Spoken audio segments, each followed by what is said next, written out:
Are your girls? Yes, yes, okay, Grace. Nice. Just put the blur on for the first time last week. Oh. Hi, everyone. We are in. And we are. And the difficulties, we'll get it up here pretty shortly. Oh, yeah. Yeah. And I just wanted, I don't know. Yeah. There.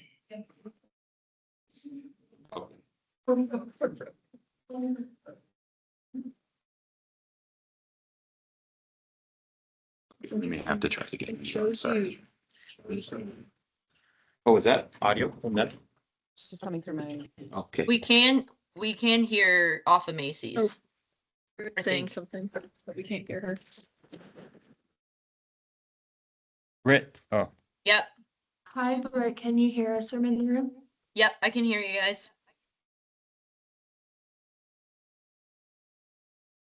Can you hear us?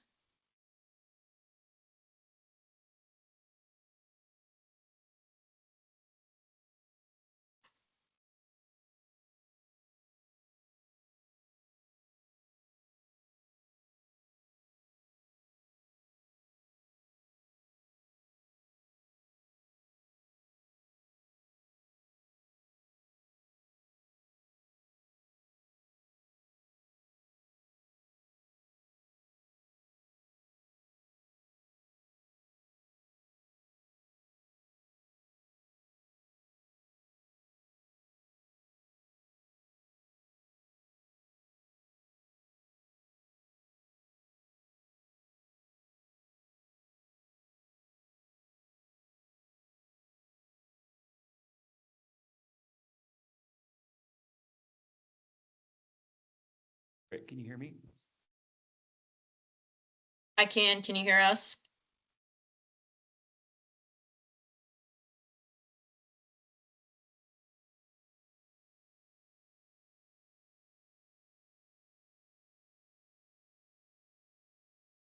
Britt, will you talk again? Yeah. Can you hear us?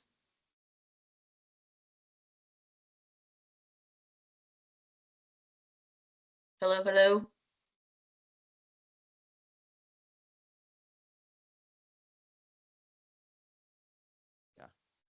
Britt, will you talk again just so I can test with Yep. you talking? Yeah. Can you hear us now? Yeah. Okay. Thank you. Just FYI, you're kind of quiet. Yeah. Very quiet. Better now? No, still pretty quiet. Let's try your mic. Britt, this is Nicole. Can you hear me? Yes, but again, it's kind of like you guys are whispering, and I'm turned all the way up. Okay. Let me know when it changes. Sounds toggling some things. Still about the same. Okay. How about now? Still the same. Try your, I mean, sure he's doing it, but the output, sometimes I think that helps. Increasing the output. Yeah.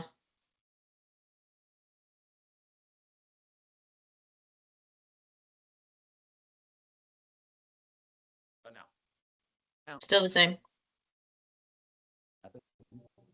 Still the same.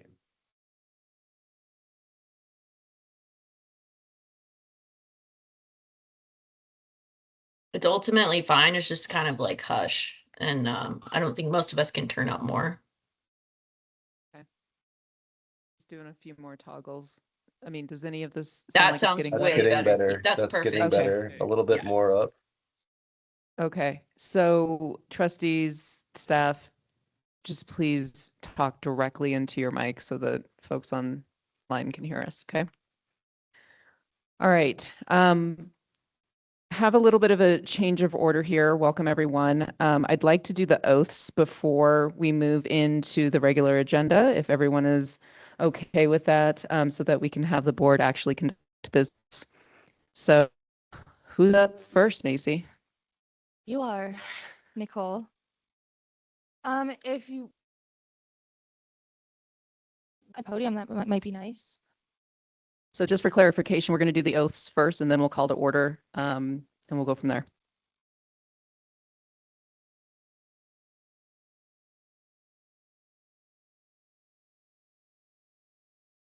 do this? Please, we'll just one sheet. Oh. Sorry about that. Here you go. I'm flexible. Okay, good thing around here. I, Nicole Sterling, do solemnly affirm I, Nicole Sterling, do solemnly affirm that I will support and uphold the Constitution of the United States. that I will support and uphold the Constitution of the United States, Yes. The Constitution and the laws of the state of Colorado the Constitution and the laws of the state of Colorado, and the ordinances of the town of Netherland. and the ordinances of the town of Netherland, And that I will faithfully and do the best of my skill and ability and that I will faithfully and to the best of my skill and ability perform the duties of the office of mayor perform the duties of the office of mayor of the town of Netherland upon which I am about to enter. of the town of Netherland, upon which I'm about to enter. Congratulations. Yes, I look forward to working with you. I'll have you sign this copy.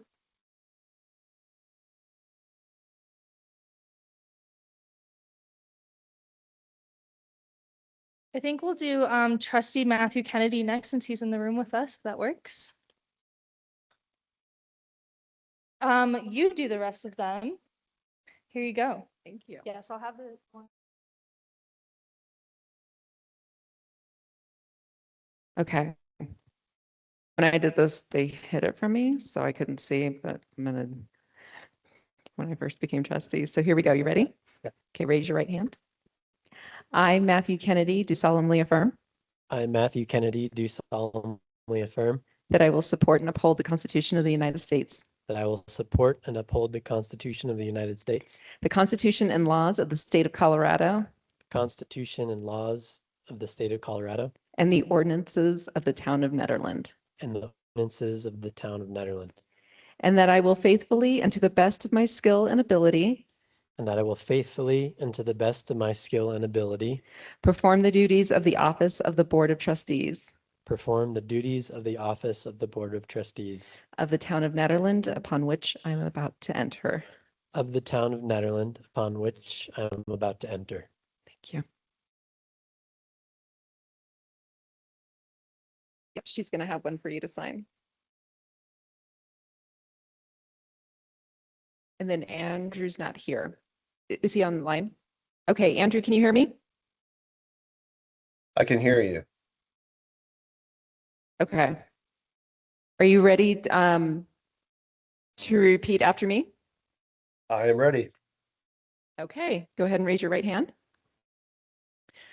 I, Andrew Jocelyn, do solemnly affirm I, Andrew Jocelyn, do solemnly affirm that I will support and uphold the Constitution of the United States, that I will support and uphold the Constitution of the United States, the Constitution and laws of the state of Colorado, the Constitution and laws of the state of Colorado, and the ordinances of the town of Netherland, and the ordinances of the town of Netherland, and that I will faithfully and to the best of my skill and ability and that I will faithfully and to the best of my skill and ability perform the duties of the office of the Board of Trustees perform the duties of the office of the Board of Trustees of the town of Netherland upon which I am about to enter.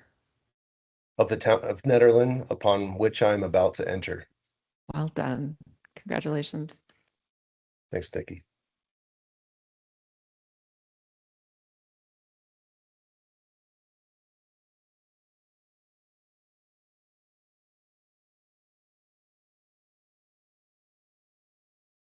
All right, welcome our new trustees. Matthew, Andrew, you're a little bit of a tenured guy, but welcome nonetheless. Families, if you wish to continue to be here, you can. If okay, where you're going to go. Okay. I'd also like to make a request of the board that we do the proclamations after the call to order. Is that agreeable? So that so first, I'd like to call to order the Board of Trustees meeting on Tuesday, April 21st at 7:14 p.m. Macy?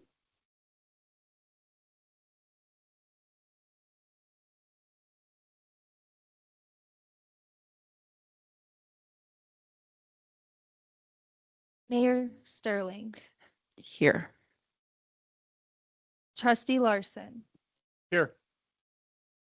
Trustee Kennedy, Trustee Miller, Here.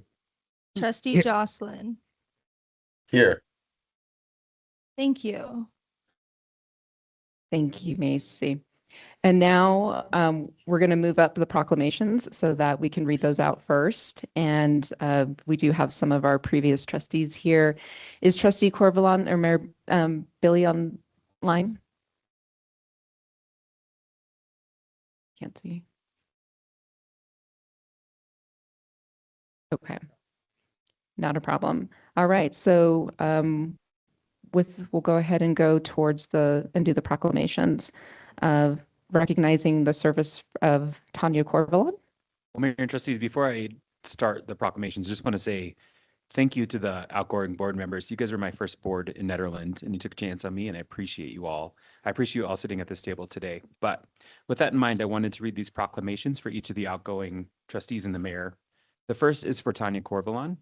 It says, whereas service on the Board of Trustees of the Town of Nederland is a commitment to the public good, requiring time, diligence, and a dedication to the well-being of the community. And whereas Tanya Corvalon was elected to the Board of Trustees in 2022 and has faithfully served the residents of Nederland to the completion of her term in 2026. And whereas during her tenure, the town undertook significant planning efforts, including the adoption of an updated comprehensive plan, a downtown subarea plan, a multimodal plan, helping to guide the future of land use, transportation, and community development. And whereas Tanya Corvalon has contributed her service to the community through her involvement with the Nederland Downtown Development Authority and as liaison to the Board of Zoning Adjustment, supporting economic vitality and thoughtful land use decision-making. And whereas she has been a dedicated advocate for environmental stewardship, the preservation and expansion of trails and open space, and the success of small and local businesses. And whereas her service has reflected a strong commitment to community engagement and to ensuring that local government is responsive to the perspectives and values of the residents of Nederland. Now therefore be it proclaimed that the Board of Trustees of the Town of Nederland hereby honor and thank Tanya Corvalon for her dedicated service, her advocacy on behalf of the community, and her contributions to the town's continued growth and vitality. Be it further proclaimed that the Town of Nederland extends its sincere gratitude for her leadership and wishes her the very best in her future endeavors. All right. The next one is the proclamation recognizing the service of Tierney Maris. And this one says, whereas service on the Board of Trustees of the Town of Nederland requires a commitment to principled governance, thoughtful decision-making, and whereas you guys are, I really appreciate you guys. So I'm just going to read them. That's all. Tierney Maris was appointed to the Board of Trustees in April 2024 and has served the community through the completion of her term in 2026. And whereas during her tenure, she served as liaison to the Nederland Echo Pass Public Transportation Advisory Committee, also known as NEPADAC, which nobody remembers the name of, supporting regional mobility, access to transit, and the town's partnership with regional transportation providers. And whereas Trustee Maris has demonstrated a strong commitment to authentic community engagement, consistently advocating for meaningful public participation, and ensuring that community voices are heard.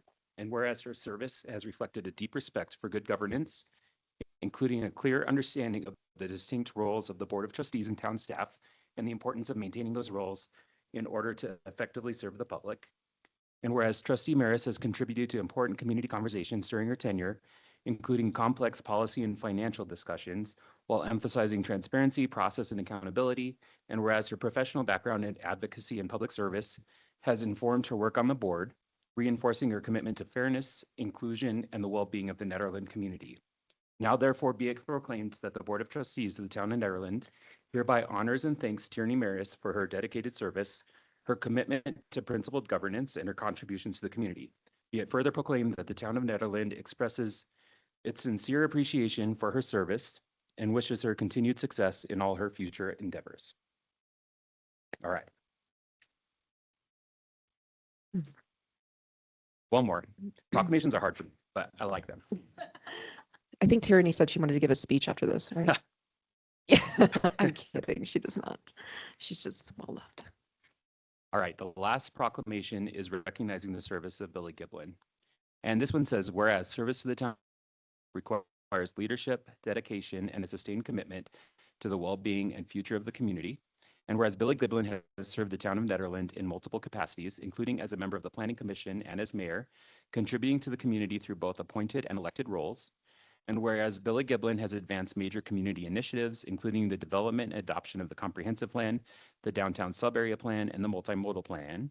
And whereas has contributed to significant efforts, including the Eldora Mountain Resort acquisition and the advancement of the Big Springs egress project. And whereas Mayor Giblin was instrumental in the recruitment and appointment of a new town manager in 2024, supporting organizational stability and the continued evolution of professional local government in Nederland. And whereas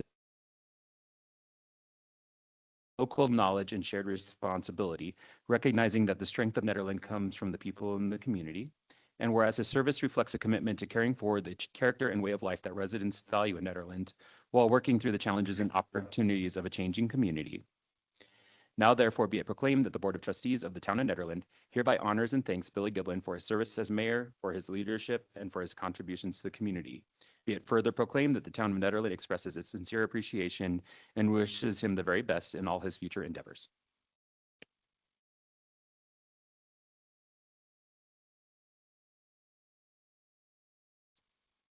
Thank you. And for the folks who are present, and right now we have Trustee Maris, thank you. There's this, you stepped in at a time when we needed you and you did your term well, and hopefully you're not going to go too far away.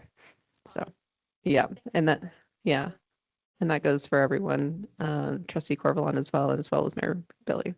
So, okay. Thank you. You can go now if you want to. Oh, she's like, oh. And we do have appointment maybe later. I'm just reminding you of that. Anyway, okay. Let's go ahead and move on to consent agenda. So just a real quick note here. I'm sure you've seen we have a very packed agenda.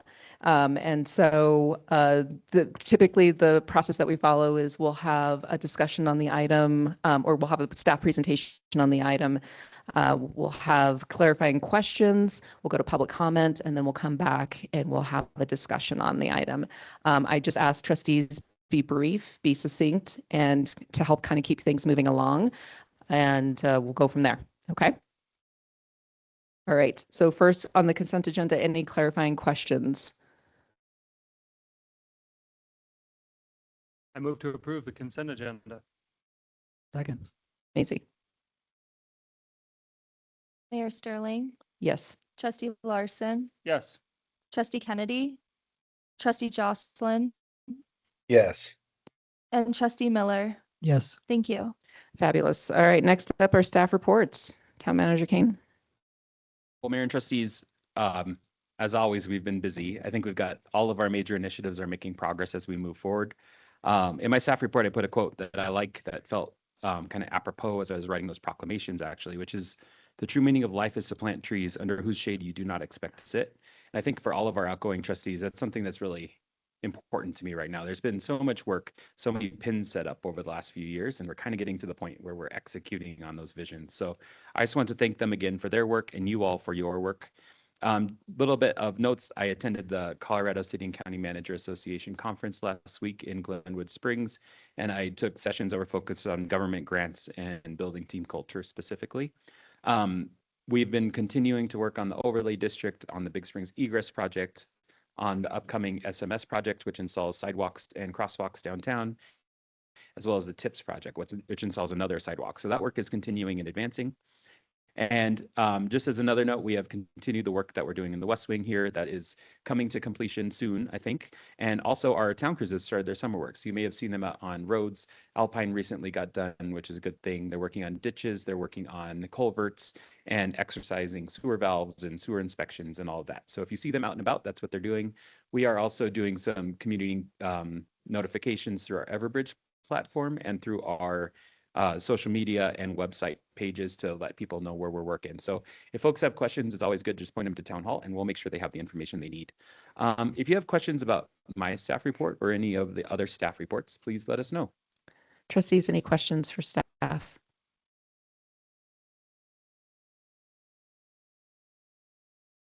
Okay, I did have just one request. Cass, I think this one was in yours, that we would request the resiliency presentation, or like email you for the presentation? Is that something that we can just have as a presentation to the BOT instead?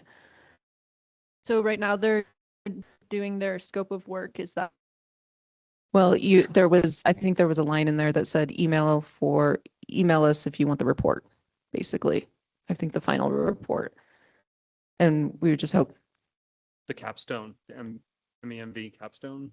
yes, so that's it's not their final report, it's just their scope of work, which is more of an internal guiding document. And Got so it. it wasn't something that we necessarily wanted to present to the public and get feedback on, but it is something that the trustees can review if they'd like. okay, got it. If it's not the final report, that's fine. That'll still come back to us as a presentation. Yes, definitely. Fabulous. All right, that was my only clarifying question. Any other questions for staff? Let's move on. Trustee reports. For myself, Dr. Cog canceled their working meeting. Once we have a full board set, we will reestablish the liaison uh, uh, placements, I guess. So at this point, I have nothing to report from Dr. Cog. Let's see, Trustee Larson. I had a conflict. I was unable to attend the consortium meeting, but literally just got the slides on the presentation. Reviewing them to see if there's anything that's really related to our town. I did attend the CC4CA last week. That was a general overview. So actually, they spent most of their time talking about their summer meeting. Yeah, nothing really to report back to the board from that either. Okay, Trustee Miller. Yeah, ProSeb met last week. We had a lot of discussion about the roast and, the delays and challenges that's had. So moving that along, and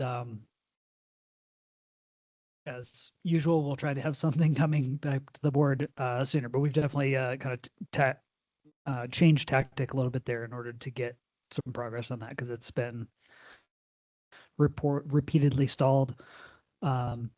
There is a bunch of stuff going on for both Chipeta, the skate park, the grant for the trails. So things moving along actually pretty well in ProSeb. Thank you. Trustee Kennedy, we're going to skip you for this one. Trustee Jocelyn. Nothing to report. Thank you. All right, moving on. Let's go into our first discussion item. It's the Xcel Energy Partners and Energy Action Plan Board update. Cass? Thank you.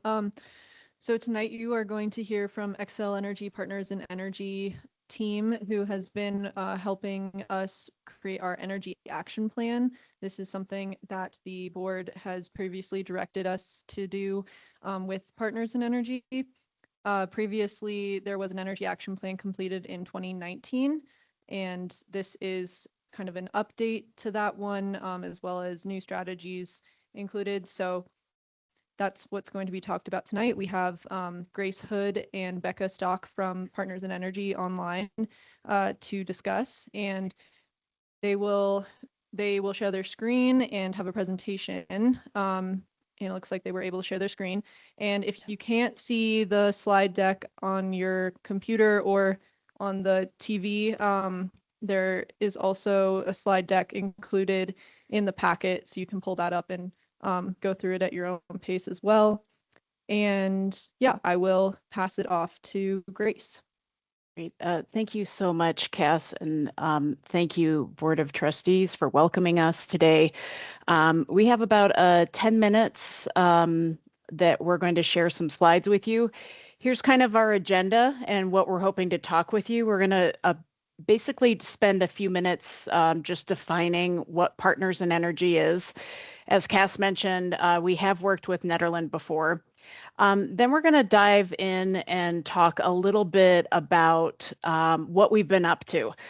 We've been working with Cass and other community members as part of an energy action plan process. And lastly, we're going to have a discussion. And we're hoping to get a Board of Trustees decision on some data goals and a desired level of ambition.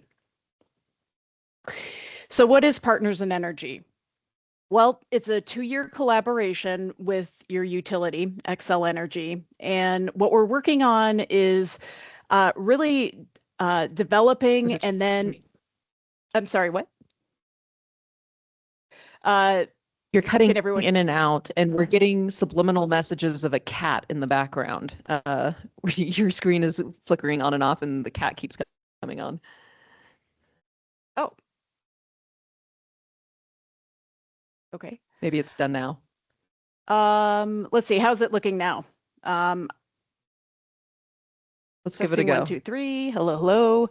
I'm also going to put my mic closer to where my mouth is. That might be causing some of the flickering in and out. So as I was saying, Partners in Energy is a 2-year collaboration. And what we're really working on right now is developing a plan, and then we're going to spend some time implementing the plan. So here's our timeline that we've been following. We're kind of right now, as you know, in April, about to head into workshop 2. And so we're at this sort of stage of confirming some strategies and doing some action planning. And I'll tell you just here in a second what that means. So our end product is an energy action plan. As Cass mentioned, we've done that before. Here's some examples from other communities that we've worked with. Really, it's we collect a baseline. There's measurable energy goals, and then measurable targets that allow us to evaluate progress. Here's a little bit about Netherlands' first energy action plan. During that plan, kind of this second bullet here, what I wanted to draw your attention to is that we had a couple of participation goals. We were looking to engage 85 residences, 11 businesses, and energy efficiency programs. Essentially, we met the goal for businesses in 21, 22, and 23, but we did not meet our residential goal basically between 2020 and the last report that I looked at in 2023. So that's a little bit of history. Here's the plan framework. Take a look at this because we will be referencing some of these terms, and it's kind of helpful to know how they fit together. So I'm going to tell you a little bit about a community survey we did here in a second. So we asked the community about a vision and a goal, and then underneath those, there are focus areas and strategies, and then tactics really get into how we're going to get the work done. So I mentioned this community survey that we did in Netherlands. We had 64 respondents. About 2/3 were homeowners. The remaining 1/3 was kind of a mix of renters, visitors, people who work but don't live in Netherlands. And then it was interesting, about 1/2 received electricity and natural gas from Xcel Energy, and then the remaining half was about electric only customers and homeowners who kind of used a mix of propane and other fuels. This was the vision statement that the community liked. It says Netherlands will advance a renewable energy future that promotes equity, strengthens community resilience, and reduces long-term reliance on fossil fuels. Proposed goals. We saw interest in increasing adoption in renewables and reducing carbon dioxide emissions. And then these are the focus areas. I won't get into what's underneath here, but we can revisit this if you're interested. But essentially, we saw an interest in residential strategies, workforce strategies, resilience and reliability, and equity. All right, Becca, over to you. Great. Thanks, Grace. Can you guys hear me okay? Yep. Great. So as Grace mentioned, we asked the community about what kinds of energy goals they would like to pursue through this planning process. And you can see the survey results here where adoption of renewable energy was kind of the front runner by far on the type of goals that people are interested in. with the second one coming in at reducing carbon dioxide emissions or reducing carbon footprint. And we also asked about the desired level of ambition. So if they want to make sure that the goal is very achievable, if it's ambitious, which would require some additional investment but doable, or if they want to be aspirational, sort of shoot for the moon. And generally across all of these goals, folks were looking to be ambitious, so doable, but kind of pushing the envelope a little bit. So in the next slide, we'll get into the renewable energy goal. So this was, as you could see, by a wide margin, the most popular goal.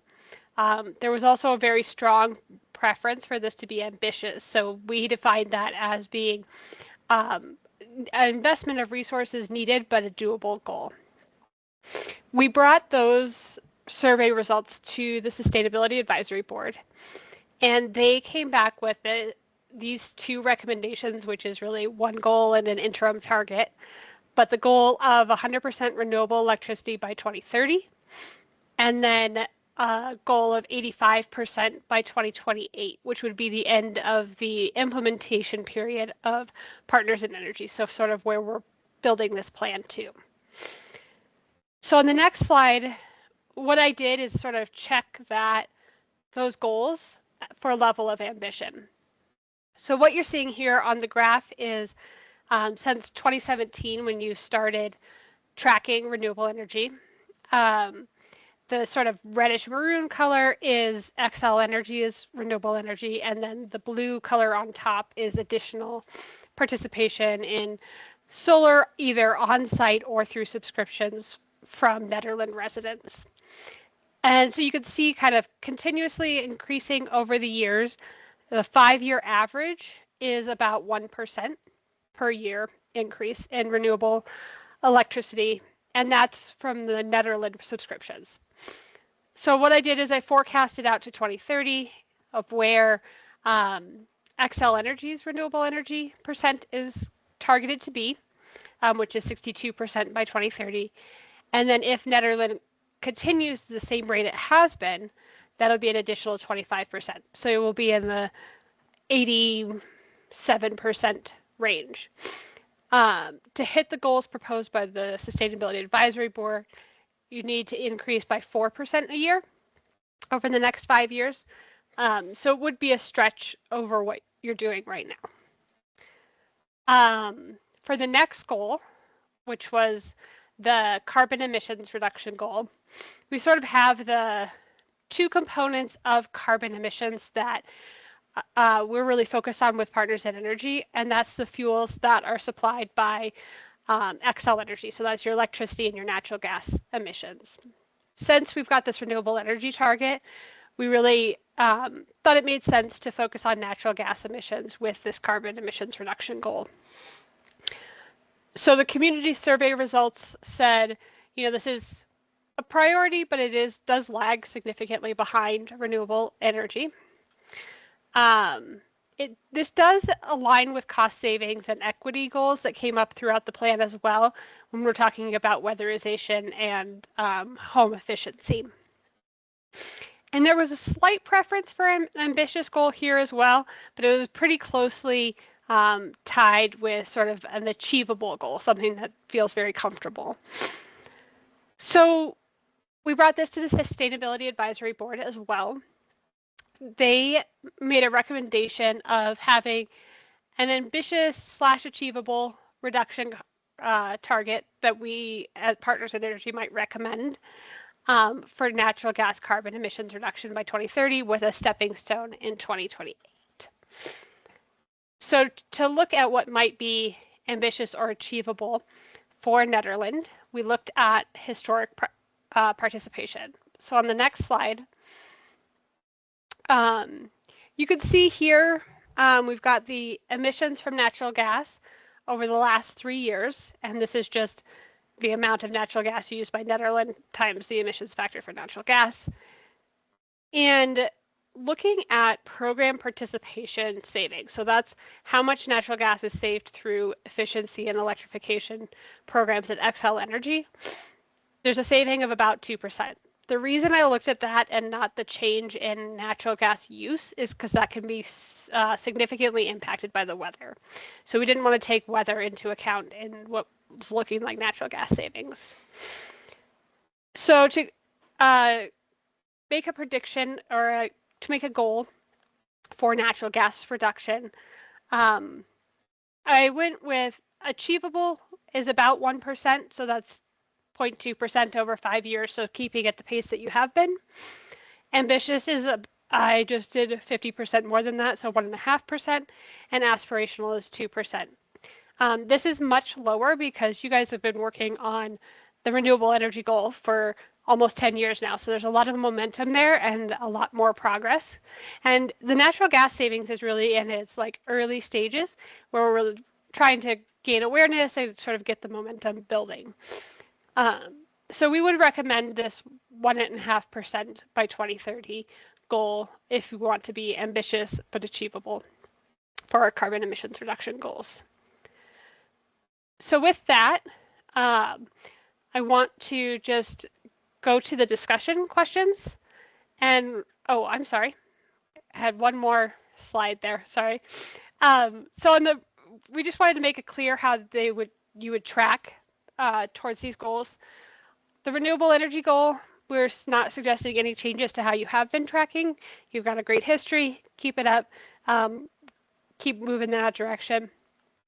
On the natural gas carbon emissions reduction goal, we would recommend using participation savings from your partners in energy reports to track natural gas reduction, and then translate that to carbon emissions reduction using the natural gas emissions factor. Now, we're past to discussion questions.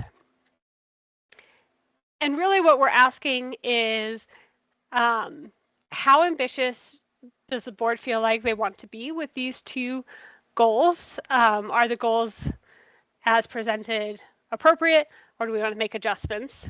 And then do these sort of categories of work in the energy action plan that Grace identified feel like the appropriate categories for strategies, or should we make adjustments there? Thank you.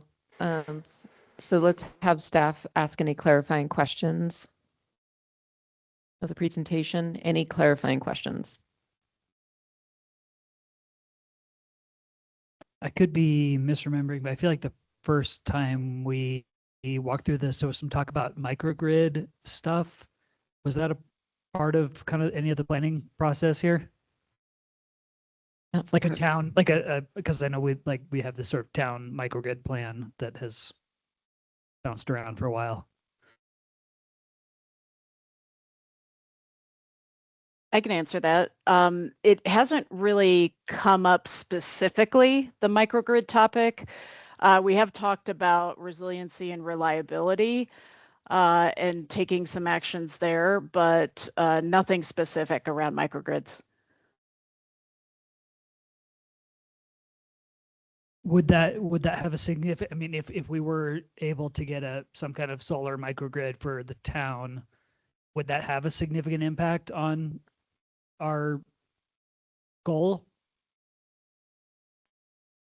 That would certainly show up in the percent of renewable electricity.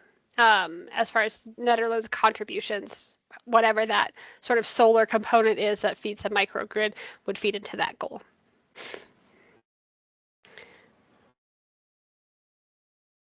And then one other question, the town operates a couple of backup generators mostly for our water distribution systems.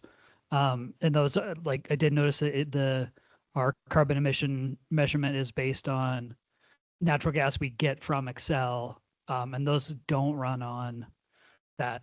I think they're diesel, but I know they're significant carbon emission generators. Is there a way we could sort of expand the scope of what's included in the things that we are reducing? Because those seem like those would be kind of easy targets for us to reduce our, carbon emission by quite a bit.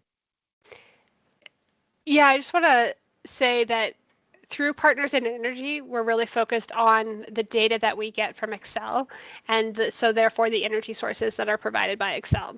So there is, diesel generators, propane use, um, all of those sorts of energy sources are not included in the carbon emissions that we're looking at through this effort. That's not to say that your carbon goal couldn't be more expansive. You just have to have data sources and tracking for those other fuel types, which would be an expanded effort on the town's part. Gotcha. But it could be part of this plan in general and part of our goals. Yeah, if you wanted to replace those with, battery and renewable electricity on the roof sort of thing, that could be included. Okay, thank you. Any other clarifying questions?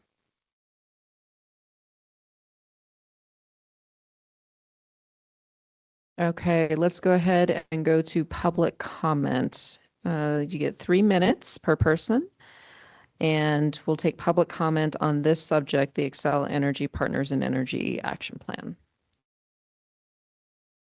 Seeing none in the room, let's go online. If there are any public comments on this topic, please raise your hand.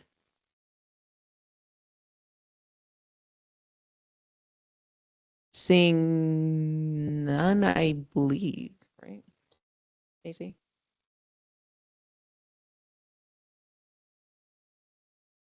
I don't see any online. Okay. All right, so let's bring it back to the board for discussion on the item. Who has thoughts? Well, I have thoughts. Obviously this, this is, I think, ambitious to get 100% on, renewables for 2030, as shown by the graph. But I'm also a little bit curious about, like we can put all kinds of boxes around what 100% is, right? Like that. So I would kind of rather see us create a more complete vision of our, energy usage, even if it means we have to kind of lower our goal rather than, only define our energy usage or our, I guess, electricity usage, in grid tied stuff so that we have a easier to meet target. Does that make sense? I think so. Any other thoughts? Someone who's been pushing this renewable goal for a while here and got us on early targets. I think the 2030 goal where we're sitting at 87, I feel like that does kind of put us within striking range where if we do make an effort and find some partnerships and make it a priority, we can get pretty close on the electrification of renewable electrification. The more depressing one is the natural gas. I mean, a 1.5% decrease, that's just, we shouldn't even be including that in here because that's kind of almost insulting to say, oh, we're going to come down 10 tons in the next 5 years. But we need to get away from natural gas and, potentially pushing things with new construction, not allowing it in town, any new construction, banning natural gas, things like that to get that significant impact on that. But I know that's not part of this program. So. And it'll be tough to do that transition to away from natural gas. So many of us rely on that for heat and all the other things. Any other thoughts? No. Is that why the natural gas usage is so hard to reduce? Is simply heating? It's a heating, cooking. Backup generators as well. On a homeowner or renter or something. But yeah, there are options to get away from natural gas. It's just tough at this point. I should have asked this in clarifying questions, but so, right, these are only people who are hooked up to Excel's natural gas switches. Is that everybody in the town of Netherland? Like, or I know that people outside of town are not on it. but- Cass? There are other heating sources that people use in their homes, like propane, Propane, or a wood stove. Yeah, So- right. But is everybody in town, like if you live in city limits, are you connected to Excel natural gas? Unless you cut it off yourself, yes. Unless you've Yes. disconnected from the network. Right, or you don't, There- I mean, you don't. there's have to some use it, like, places right, in- If you've got wood stove or something. Sorry to interject. There's some places in Old Town Yeah. where there's no connection, my house being one of them. Oh, okay, I believe in Big Springs as well. right, okay. Towards the end of the roads is propane. Right, the gas doesn't make it out that It far. doesn't get out, yeah. Okay. Oh, really? Okay. No, it does. No, it doesn't. So you go down Barker. Okay, yeah, we just had somebody in the audience say it doesn't go down to Barker, but I think it maybe cuts off and then goes up Alpine, but then doesn't go all the way to the end of Alpine. Any other discussion items? First time user. Newbie. I'm, yeah, I'm just curious if there's other municipalities that have implemented this weaning off of natural gases, especially in like new builds. I feel like I've heard of like Silverthorne trying this out. I don't know if anybody's done it successfully, but it'd be cool to find out. One of the things I would love the board to consider here is that these are pretty big goals, and these are things like we need to dive into.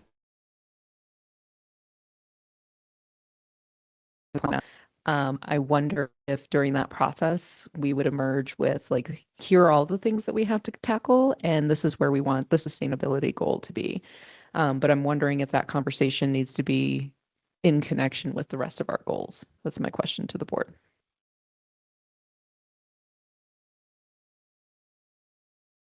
Yeah, I mean, personally, I would love to see these included in our strategic goals, like especially the renewables, I mean, that's much more achievable.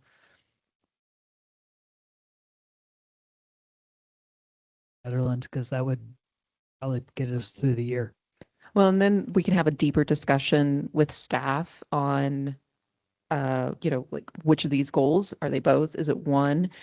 If it is renewable, then what exactly could be that strategy, and have, staff, because we've got some high level things here, but nothing very concrete. And so I'm wondering if that might be our opportunity.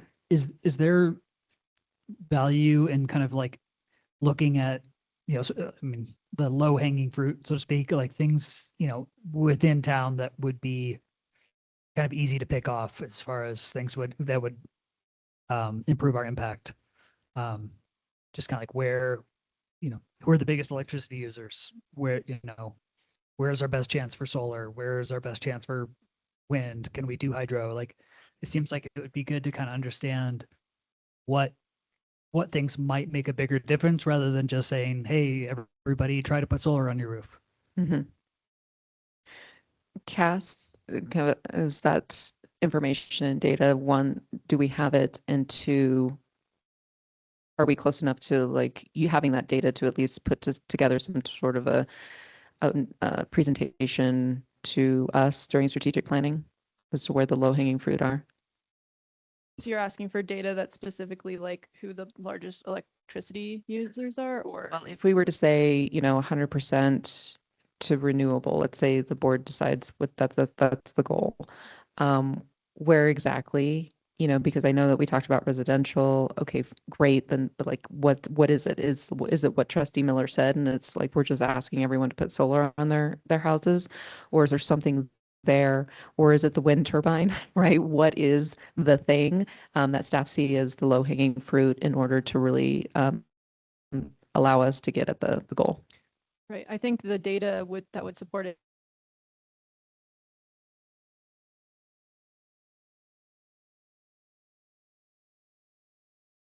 comes from partner two. Oh, Sorry, without. we're back. Can you hear us? Online? It just broke up a little bit. Can you say it again, Cass? Okay. Yeah, so I was just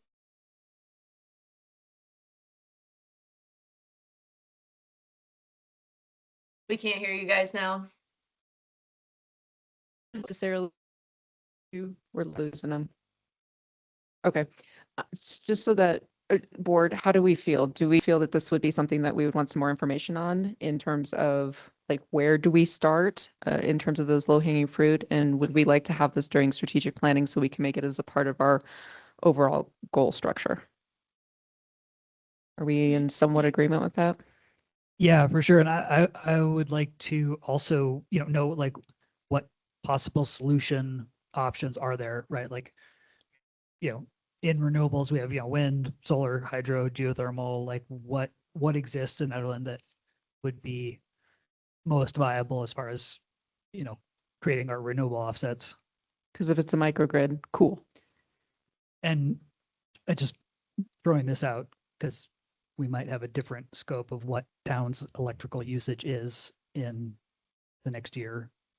Is that going to be included in our renewables? I know that ski industry is very forward thinking on renewable energy and carbon offsets, a big part of that whole industry. So are we going to include that in our goal? Potentially. Yeah.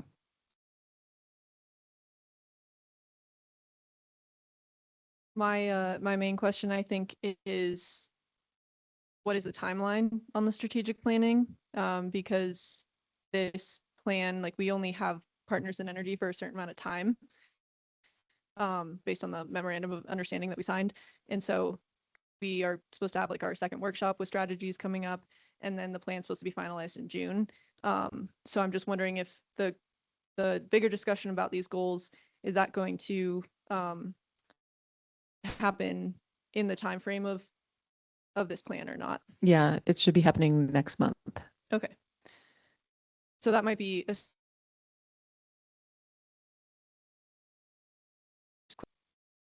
Grace and best on like timeline and such, that I am not as sure about. I don't know if Becca, Grace, can you hear us online? I can hear you. Caught a little bit of that. If Okay. you're tossing a question, can you just say it again? Yes. So the board will be doing strategic planning next month, and they want to consider these goals that you presented before, like, I think making a decision tonight. Yes. So is that something that fits within the timeline for this energy action plan? I'll start and I'll let Becca chime in. I think we're planning to have our next workshop in early May. So we were hoping to get a decision tonight if possible, so that we can kind of have that decision heading into our second workshop and have a draft of the plan. If there's a dramatic change, certainly we can entertain that, but we were kind of hoping to get a sense of direction tonight.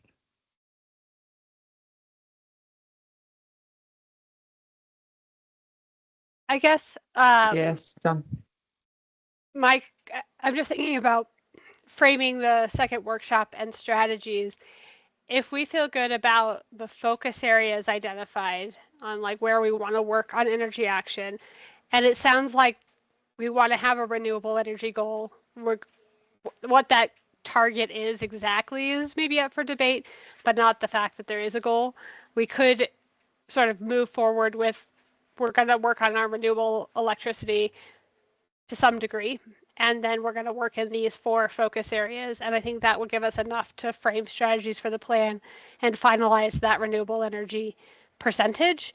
It sounds like there's kind of wavering support for the natural gas goal, and maybe we just drop that because the community was also sort of mid on that as well, to use the kids speak. Okay, so if I hear you correctly, it's if we are agreeable on, let's say, the renewable energy goal, even if the percentage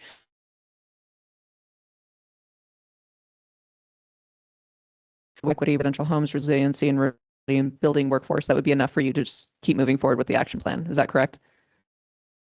I think so, yeah. Okay. Board, do we have nods to go ahead and give that direction? Yeah, and I would say, I don't know, in your planning session, like just kind of considering what some of the renewable resources we have available would be helpful in just kind of determining how, reasonable it is so we can hit our goals. So if that's part of your session, that'd be great. All right, Cass, you have what you need? Yes, I believe so. Thank you. All right, thank you. And thank you for the presentation, Partners in Energy. Really appreciate it. All right, going on, we went ahead and did the proclamations up front. So now we are on to our action items. 8.1 was the oath of the new and reelected Board of Trustees members. We did that. However, would love for Macy for you to go ahead and give an update on the election judge's statement of mail-in ballot.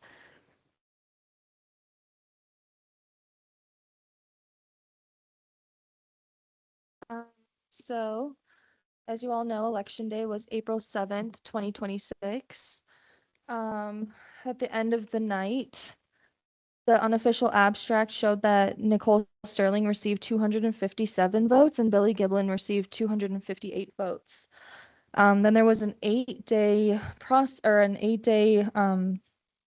follow-up time in which a process occurred, a standard process for signature verification discrepancies, in which somebody's signature was flagged on election day as not matching up.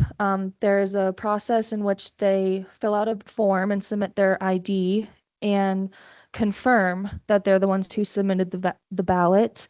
And after that occurs, then their vote gets counted. So that happened, and we also on election day were able to identify a few confidential voters. So their votes weren't able to move forward on election day, because since they're confidential, our election judges don't have access to their registration records. It required me to coordinate, and I worked with them to verify those ballots. So those were added at that time. And then during that time, we were able to accept ballots from UOCAVA voters, which would be overseas or uniformed voters. And they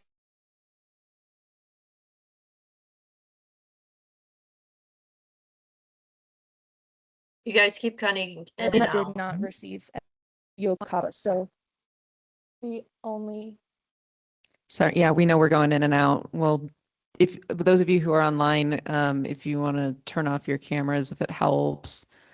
But it's probably just us, so just bear with us. Thanks, Mayor Sterling. Yeah, no problem. Keep going. So after that all happened, the votes became a difference of 1, which triggered a recount, which occurred yesterday on Monday, April 20th. And from that, we have determined that the total number of votes received for Nicole Sterling were 261 and Billy Giblin received 258. We recounted the ballots twice yesterday just to be sure that these numbers on this final canvas, it's not in your packet, but it has been posted publicly and will be filed with the Department of Local Affairs. That those are the results after the recount yesterday. And so that's where we're at. All right, great. Thank you. And I know the press release was also put out with much of the same information, so I appreciate you just putting it on record. Yes, John was working on that press release and I was working on the recount. So a nice collaborative effort. And thank you for also being present for that recount. It was thrilling. All right, let's go on to 8.2, Mayor Pro Tem appointment. Macy, I believe we're back to you. Okay. So this is just another standard process of appointment of the Mayor Pro Tem, which you're familiar with Nicole as serving that role.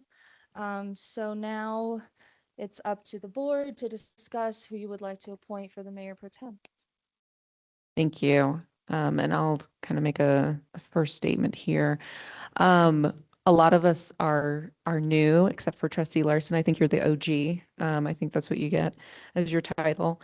And what I'd like to do is make a proposal that Trustee Miller becomes Mayor Pro Tem.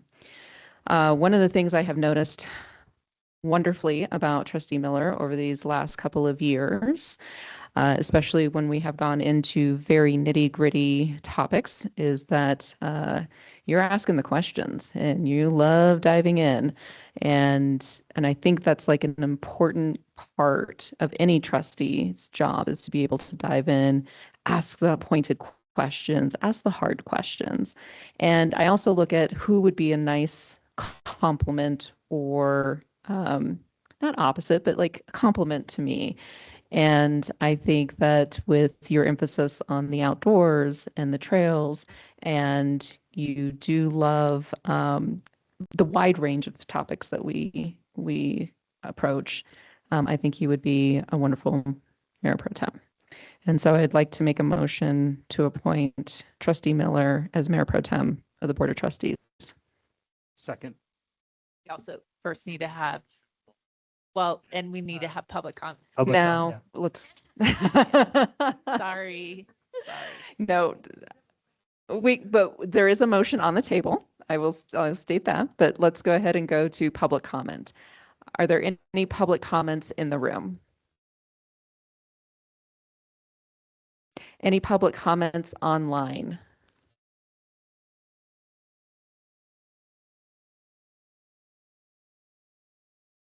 Coming back to the Board of Trustees, there is a motion on the table. And just for, has it been seconded? I will second it again Okay. most enthusiastically and second. And just for clarification, there is a resolution of I'm- 2026-11. I move to approve Resolution 2026-11, appointing Luke Miller as Mayor Pro Tem. Third second.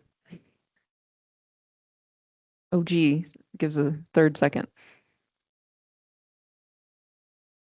Thank you. Trustee Miller, Yes.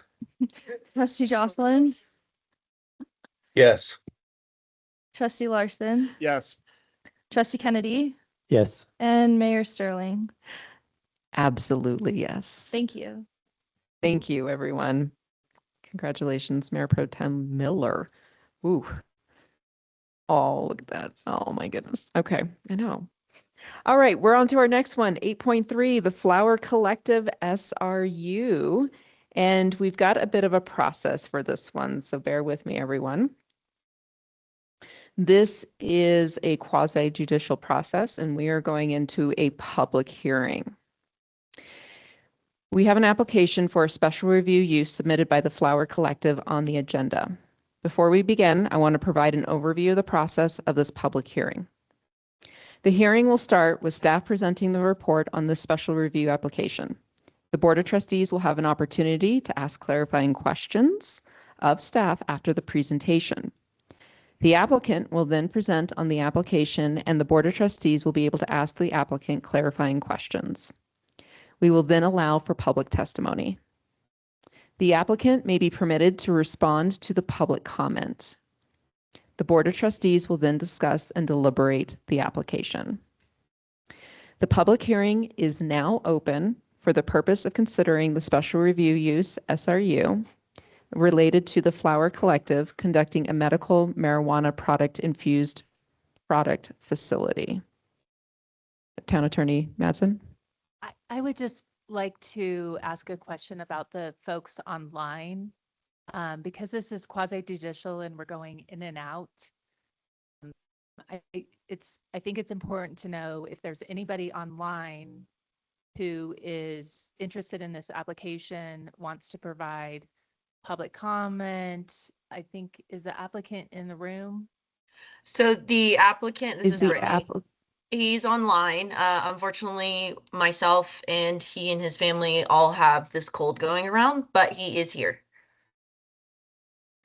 Okay, he is online. Yes. All right. Well, let's just hope that we can keep this connection, internet connection throughout the process. Town Manager Kane. If you give me 1 minute recess, I can hook up onto my hotspot, which will probably solve the Wi-Fi issue. I just need a minute to switch over. You can do it in 1 minute. Maybe 4. But Okay. Let's go ahead and take a 3.5 minute recess and allow that to happen because this is an important process and we want to be able to have the applicant hear us clearly. Okay, 3 minutes if anybody.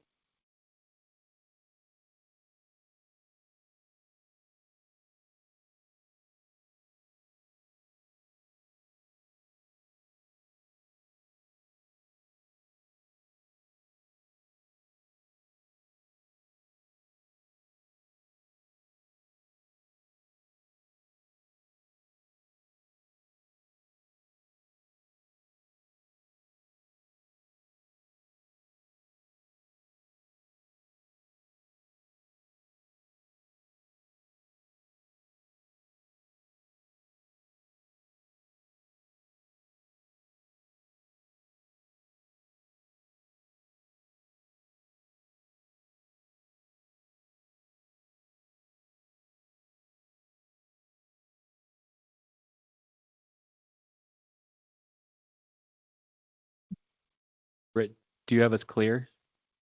Yeah. Okay.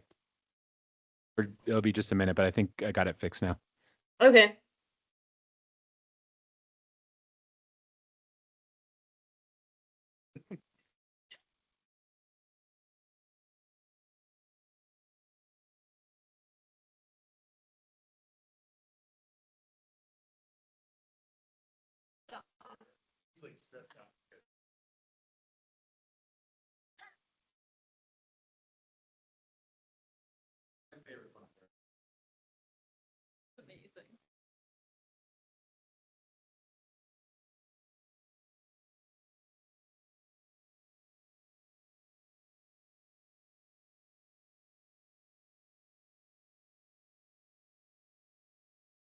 All right, are we back up and going?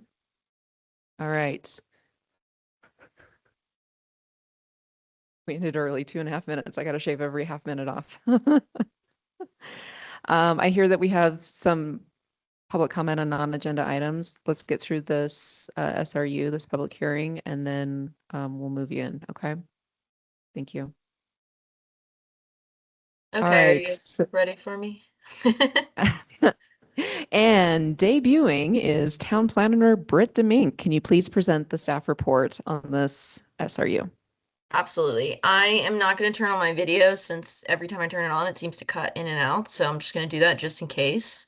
But I will go ahead. So tonight I'm just presenting to you a SRU for a medical marijuana infused product facility at 91 Big Springs Drive. The Flower Collective applicant Max has operated as a licensed recreational marijuana establishment in Netherlands since 2014.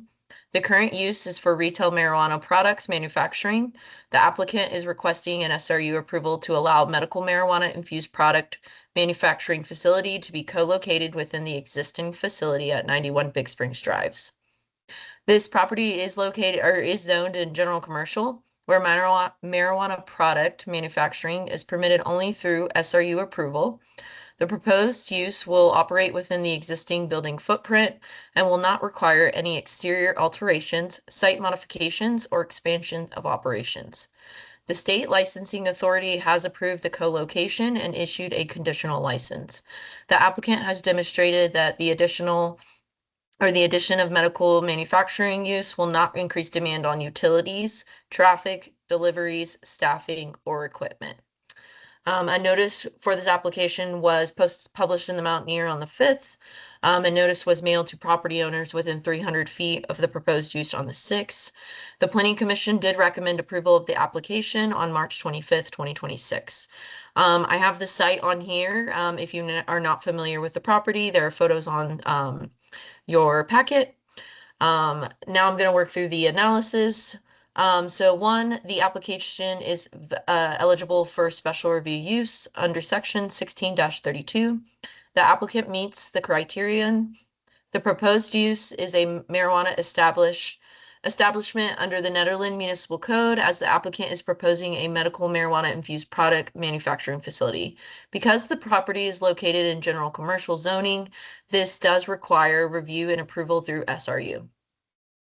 6-255D provides that no medical marijuana infused product facility shall be located except in zoning areas, neighborhood commercial, general commercial, central business district, and industrial as a special use.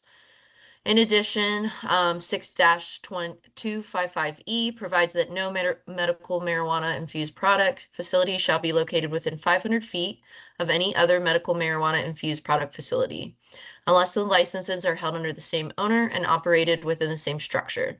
Staff review confirms there are no marijuana product manufacturing, cultivation, or testing facilities located within 500 feet of the subject property. Further, the applicant's existing marijuana business has been operating at this location since 2014. For these reasons, the applicant is eligible under SRU or for a special review under NMC 16-32. 2, the use is generally compatible with adjacent land uses. The proposed use will be located entirely within an existing building at 91 Big Springs Drive in an area characterized by mixed of commercial and residential development. Surrounding properties including multiple parcels zoned general commercial, while other properties east of the site across Congress Street include medium and high density residential zoning. GC areas are appropriate for manufacturing operations with limited off-site impacts. The proposed use involves no exterior modifications, expansions, or increased operational footprint, and the use is anticipated to remain compatible with the surrounding land use as it relates to parking, noise, dust, and traffic. Based on this information, staff believe the applicant meets this criterion. 3, the application meets all requirements of 16-52, is in compliance with this chapter, and minimizes potential adverse impact of the SRU on adjacent properties and traffic flow. The applicant is proposing to co-locate a medical marijuana infused product facility with existing recreational marijuana operations currently licensed and operating on site. No alterations, additions, or expansions are proposed, and the state licensing authority has already issued a conditional license approving this co-location. The applicant has demonstrated that the change will not increase, again, demand for utilities, traffic, deliveries, staffing, or equipment. Therefore, staff finds the proposed SRU is consistent with the intent of the NMC special review standards and is unlikely to create any additional adverse impacts on the surrounding properties or traffic flow. 4, the use is consistent with the comprehensive plan. Based on the information available, the proposed use appears to be generally consistent with the comprehensive plan. Objective 1, direct new growth to appropriate locations and encourage sustainable infill development. This property is located in GC zoning, which is appropriate for this type of use, and the proposal is reusing an existing building and an approved operation. And objective 4 in the comprehensive plan, support key businesses use an appropriate location for strong and flexible local economy.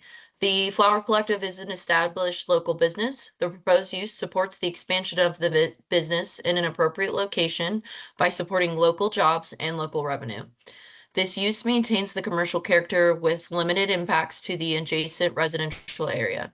The use would increase economic activity without expanding the development footprint.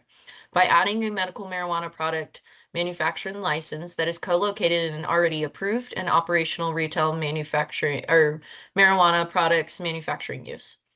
The proposal supports an increase in economic activity while avoiding the need to disperse similar operations on additional sites.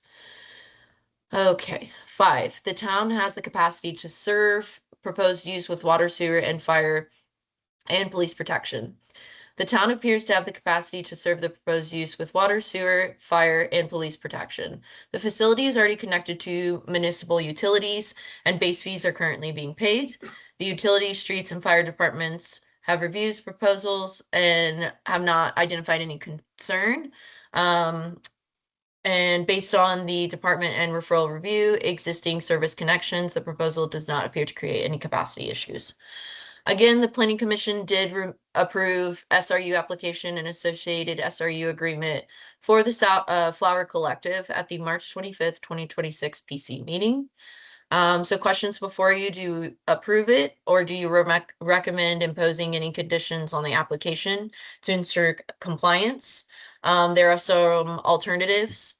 Staff recommendation is based on the information and review conducted under the Netherlands Municipal Code 16-55. Staff finds that the application generally satisfies the applicable criteria and supports the approval of this use. I have some motions listed for you below, and if you have any questions for myself or the applicant, we are both online here. Thank you so much. Appreciate it, Britt. Are there any clarifying questions from the board for Britt? Any clarifying questions? In layman's terms, can somebody just kind of describe what this change in use actually does? I mean, they're currently manufacturing marijuana infused products. We can ask the applicant Yeah. when they come up. Are there any other clarifying questions for staff?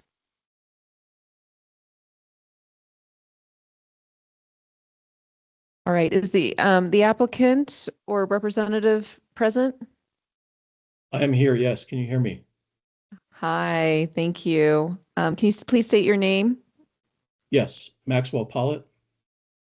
Great, thank you. Maxwell, was that correct? Yes. Okay, and do you live within town municipal boundaries? Do you have an address within Netherland or just the business? I do not live in the town. I live in. Got it. Yep. All right, not a problem. You can go ahead and now present your application, and we'll have some clarifying questions likely for you at the end. Sure. Britt, thank you. I think she did a pretty thorough job of kind of going through the application to answer the question that was brought up, because I think the clarification in layman's terms might give you more of an insight into what we're actually doing here. This use, this additional use, is really just administrative on the operational side. What I mean by that is we're currently operating on the regulated recreational market, and there's a separate market, the medical market.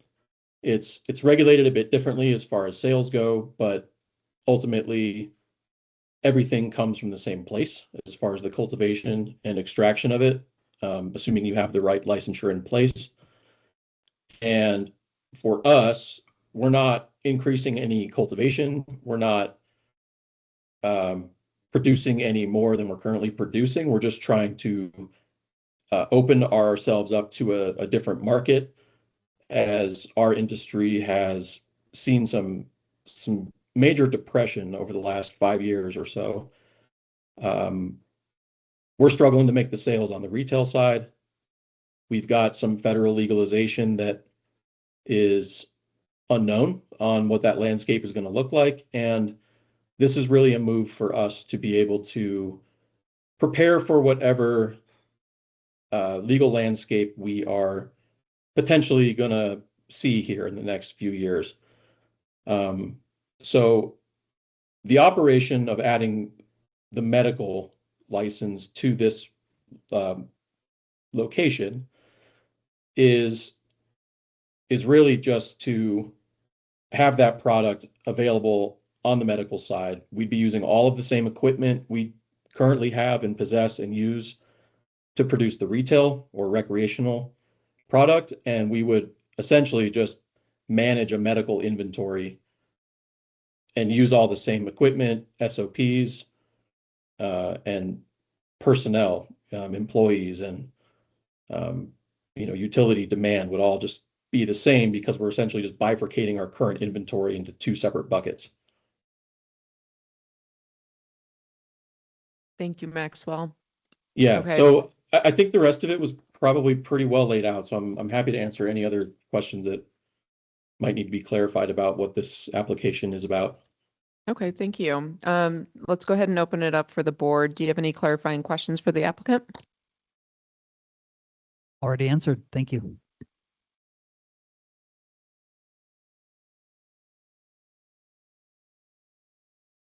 Okay, just to make sure, Trustee Jocelyn, Just want to make sure you didn't have any questions. I don't have any questions for the applicant. Thank you. All right, fabulous. All right, we're now going to go into the public testimony. So if anyone would like to speak on this matter, please state your name and address for the record. Limit comments to 3 minutes and direct comments to the board. This won't be really a question and answer debate. The comments should relate to the approval criteria and the relevant impacts, and repetitive or irrelevant testimony may be limited. So let's just make sure that we're speaking about this particular subject. So anyone in the room want to make a public comment on this issue? Seeing none, let's go online. Is there anyone online? Please raise your hand if you would like to make a public comment on this issue.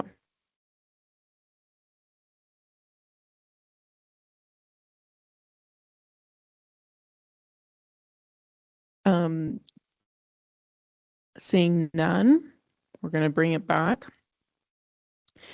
Public comment is now closed. Does the applicant, because there was obviously no public comment, nothing to respond to. If there's no further testimony, the public hearing is now closed. We will now move into deliberation and debate, and I will entertain a motion when the board is ready. Any comments, board? Pretty straightforward. No reasons to drag this out any longer. Therefore, I move to approve the SRU application associated SRU agreement for the Flower Collective.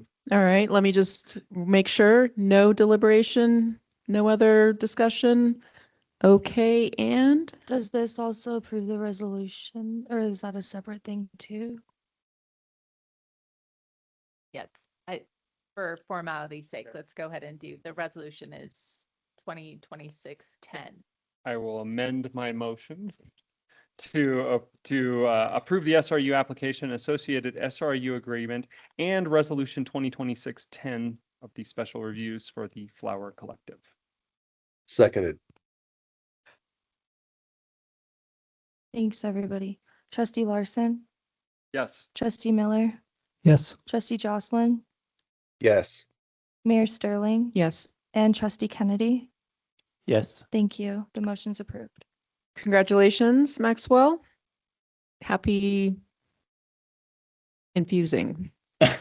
Thank you all very much. I appreciate your time. I'm sorry that I couldn't be there. I am fighting off a bit of a cold, and I was Oh. unable to get my camera to work either. So No, that's okay. We're doing the best we can tonight. So no. yes.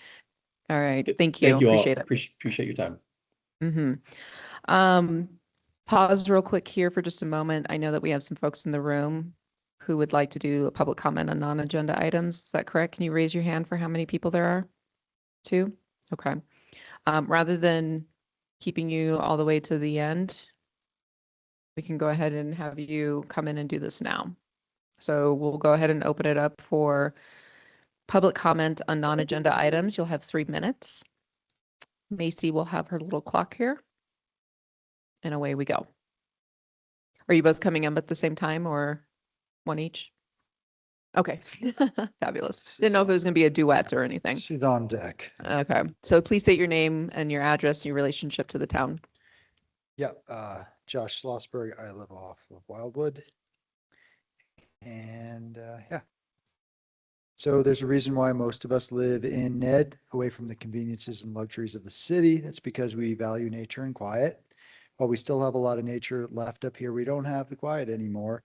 That's because in recent years, the FAA started implementing its next-gen flight paths. Instead of fanning planes out to disperse the burden of noise pollution, a handful of routes were chosen for nearly all air traffic. As it turns out, Nederland is smack dab under the single busiest westward flight path of the third busiest airport in the US, Denver International. It'd be one thing if these planes were flying at high elevation, but they're not. In many cases, they're barely 8,000 feet above us, so low you can make out details on the plane. But it's not the sight that's the problem, it's the sound. The roar destroys any chance of peace for those of us who go outside without earbuds or some noisy activity. That means you can't do the following in these days without frequent or sometimes constant disruption: hiking, biking, skiing, fishing, picnicking, reading, writing, yoga, meditation. Indoors isn't much better. You can't have windows open without the noise interrupting whatever you're doing. This can impact not just people's legal right to quiet enjoyment for their work, recreation, and relaxation, but also sleep. Even with windows closed, the rumbling inside your living space can be so loud you can't cover it up with white noise. Why are the planes so loud? Because they're taking a flatter ascent than they used to, where even 60 miles from the airport, they're still flying really low. The sound alone would be a nuisance, but the regularity makes it unacceptable. From March to September, we're talking about an estimate of up to 200 low-flying planes a day. All spring and summer for most of the day and night, you can't go outside for more than 3 to 5 minutes without hearing a plane. Multiple times a day for at least a half an hour or longer, not a minute will go by without plane noise, one after another in a caravan. If we lived near the airport, this would make sense, but 60 miles away from the airport in the mountains shouldn't be like living under a runway. We have about 100 people who signed a petition asking the Board of Trustees to please write a letter to the FAA demanding that they share the burden of air traffic with some of the other flight paths. This would mean making a firm demand and making it public. We in Nederland have been living with the air, soil, and water pollution from toxic fire debris for 7 months. We're asking the town to please take a strong approach with the noise pollution and advocate for us residents. Thank you. And can I provide you with the petition? Or someone? Sure, absolutely. You hand it to Okay. Macy. Thank you, Josh. And did you state your address at the beginning? Wildwood, yeah. The address? I don't want people knowing exactly where I live. I Oh, live okay. on Wildwood. I promise I live on Wildwood. Okay. We don't have to.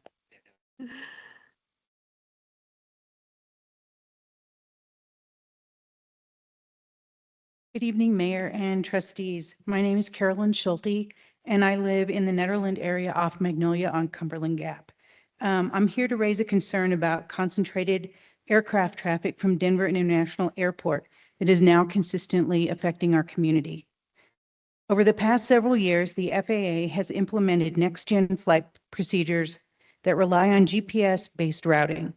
One of these routes, known as the Zimmer departure, directs westbound jets into a narrow corridor that passes directly over or just north of Nederland. This is not random air traffic. It is repeatable, high concentrated flight path. Based on publicly available flight tracking data, Nederland is under a corridor roughly 2 to 3 miles wide. We experience hundreds of overflights a day. During peak periods, aircraft pass every few minutes, often in conga lines of 8 to 10 jets, less than a minute apart. Planes are typically between 16,000 and 22,000 feet, which is still clearly audible in a quiet mountain environment. During the warm months, due to the air density, the flights are lower, right at the 16,000 altitude mark as they pass overhead. The issue is not simply the number of flights, it is the concentration. What was once dispersed air traffic is now focused repeatedly over the same community. This has real impacts. Repeated noise disruption, especially in morning and evening, reduced enjoyment of outdoor spaces and natural quiet. Concerns about long-term quality of life in a mountain town known for its environment. At my house, if you want to watch television, you have to turn the TV on really loud in the evenings when they're just going one after another. I want to be clear that this is not opposition to aviation or the airport. I understand the importance of DIA to our region. What I am asking is for balance. Specifically, I'm asking for the town of Nederland to formally acknowledge aircraft noise as a community concern, to engage with DIA's noise office to better understand routing decisions, to coordinate with neighboring communities experiencing similar impacts. Gilpin County fought this a few years ago. Request that the FAA review the concentration of westbound departures over the Front Range foothills and advocate for reasonable mitigation options such as route adjustments or dispersion where feasible. Other communities across the country have successfully worked with the FAA to modify next-gen routes when impacts were clearly demonstrated. Nederland deserves to be part of that conversation. Thank you for your time and consideration. Thank you. Any other public comments on non-agenda items in the room? I have All right. something. I have something. Yeah, hold on just a moment. Let us tweak the audio. I don't know if that. Okay, go ahead and give your public comment. Okay. Good evening, board members and Nederland town residents. My name is Nellie Mateau, and I'm a 5-year resident of Nederland. The town of Nederland, Colorado, and the Nederland Public Works Streets Department are responsible for installing and maintaining culverts. With that being said, Nederland is responsible for replacing and maintaining culverts as well as their drainage, whether increasing or decreasing drainage flow. Recently, within the past 5 years, Nederland increased the size of a culvert located on Pine Cliff Trail directly above my house. This has caused excessive flooding and has changed the natural draining pathway of the years before, as determined by a forensic hydrologist that came and examined our land in August of 2025, of whom we hired. We hired the hydrologist because we were experiencing large water runoff that has threatened to wash out our septic field. It has already washed out our driveway at least 10 to 15 times since we moved here in 2020.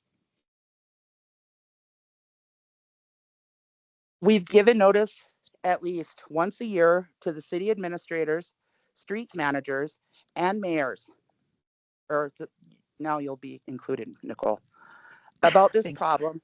Sorry, about this problem, only to be met with, it's not our problem. We have requested open records and have been told the streets department doesn't have to maintain records. We have 5 years of documentation that shows the erosion, the damage, and days of when water was just flowing down the hill. We pay taxes. We are residents of Nederland, Colorado, and we want answers of why this city doesn't maintain culverts that are creating flooding situations, and why the streets department is exempt from keeping records of the maintenance of culverts in Nederland. And we are not located on a floodplain. If you guys have any recommendations on to my next steps of where I should go, I would appreciate that. Thanks, Nellie. I don't know that there are any next steps right now, but we'll make sure we'll follow up with you. I'd appreciate that. Thank you. Thank you. Any other public comments on non-agenda items online?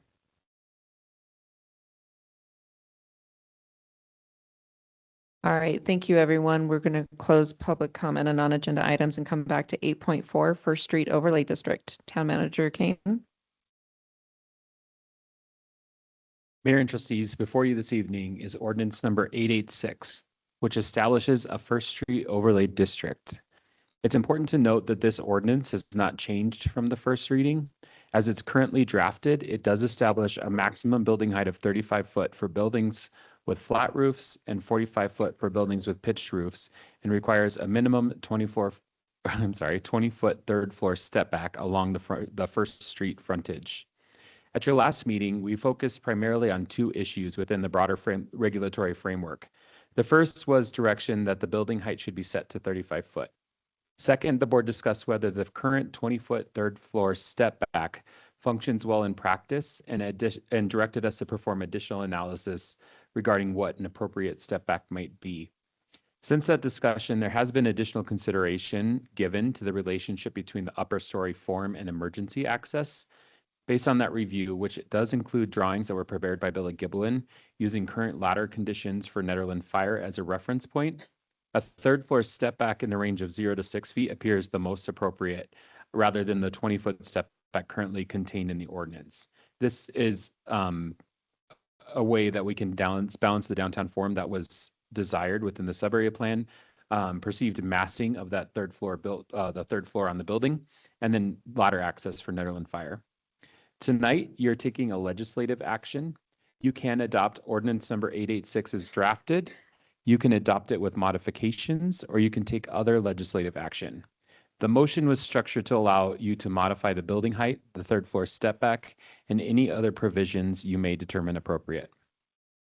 As some of you are new, I decided to draft this memorandum to provide a complete policy framework for the action that is in Ordinance 886. And so that's what this does, is it just generally establishes the scope and structure of the ordinance, confirms that the ordinance before you tonight is unchanged, identifies the direction from the previous board regarding the height, and then clarifies the relationship between building height, upper story form, and operational conditions, and gives you a structure for the motion. First and foremost, the overlay district that you're considering tonight, what we are commonly calling the First Street Overlay District, or the FSOD, which is the best name we've got right now, applies to properties that are generally located within the core downtown area, which is bounded by 2nd Street to the north, Snyder Street to the east, Boulder Creek to the south, and Jackson Street to the west. The overlay applies only to the properties within these boundaries that are zoned Central Business District, and it excludes parcels that are zoned public.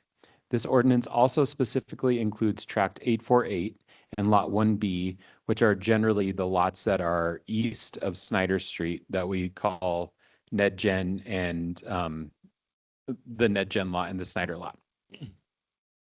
As how the ordinance is set up right now is it modifies Chapter 16 by adding a new article and amends Chapter 17 to conform to those provisions. Those are our land use and zoning chapters. The proposed overlay is intended to replace the potential for PUD governance downtown with a uniform set of legislatively adopted form standards. The ordinance establishes a broad framework that governs lot coverage, setbacks, stories, step backs. One note I'll say here, there's a difference between a setback and a step back. Typically a setback is on the ground and a step back is on that 3rd story. So that's the difference there. Parking, building design, pedestrian realm standards, which are things on the street level, compatibility standards, administration, and related conforming amendments.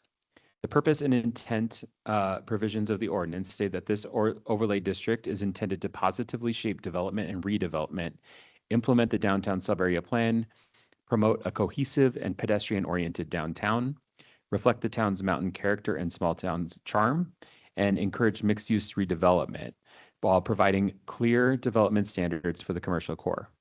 This is important because the decision before the board tonight is not limited to a single dimensional standard. The question is how the district should be structured to support downtown reinvestment while maintaining clarity, predictability, and alignment with Netherlands character. I have a section here about the relation to the base zoning in that district and existing approval process. Ordinance 886 provides that overlay standards supplement the underlying zoning regulations that exist for the Central Business District, and that when there is a conflict between the two, the overlay district standards control. Properties located within the public zone of this district are excluded, as I mentioned. Approved regulating plans or planned unit developments can continue to govern where they expressly regulate, and where there isn't data for those, there isn't information from those approvals, the overlay district standards will apply. Any PUD approved on or after June or January 1st, 2026 must incorporate and comply with all applicable standards of this district. One other note is the architecture that's included here is intended to establish that predictability and reduce ambiguity regarding regulatory control in the downtown corridor. In the overlay ordinance that you have before you, there's several yard and bulk standards that you'll see. The really important ones to think about are the maximum lot coverage, which is 80%, front yard setback of 10 foot, rear yard setback of 15 feet or 5 feet where there is an alley present, maximum building height of 35 foot for buildings with flat roofs and 45 foot for buildings with pitched roofs, maximum of 3 stories, and then the minimum 20-foot third floor step back from the first street facade line. So meaning the facade of the building going up to the 2nd story, that step back would happen from there. The ordinance also includes building design standards that require facade articulation. So that means that the mass of the building needs to change at certain intervals.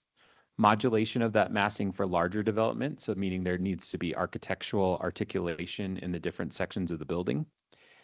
Exterior material limitations, permitted roof forms, weather protection features such as canopies, sidewalk extension zone treatment, which is generally that pedestrian zone that people are walking in. Compatibility transitions, meaning we want to control the grade between buildings and make sure that it's a smooth pedestrian transition. And administrative review process prior to issuing a building permit to ensure that that there's compliance with those standards. The adopted plan context for this ordinance comes from both the comprehensive plan and the downtown sub-area plan. It is designed to preserve views and encourage the adaptive use of historic buildings. That's what you hear in the comprehensive plan, as well as making sure that future development proposals can be evaluated for consistency with established character areas, which the downtown sub-area plan is one. The downtown sub-area plan specifically describes the 35-foot height framework for principal flat roof forms, and then it also talks about a 43-foot pitched roof form, 3 stories and a third floor step back on that first street. That's the result of a significant community engagement process that happened during that planning effort. It reflects a preference for 2- and 3-story buildings, upper floor stepbacks, and the avoidance of prominent 3-story massing without a reduction of bulk.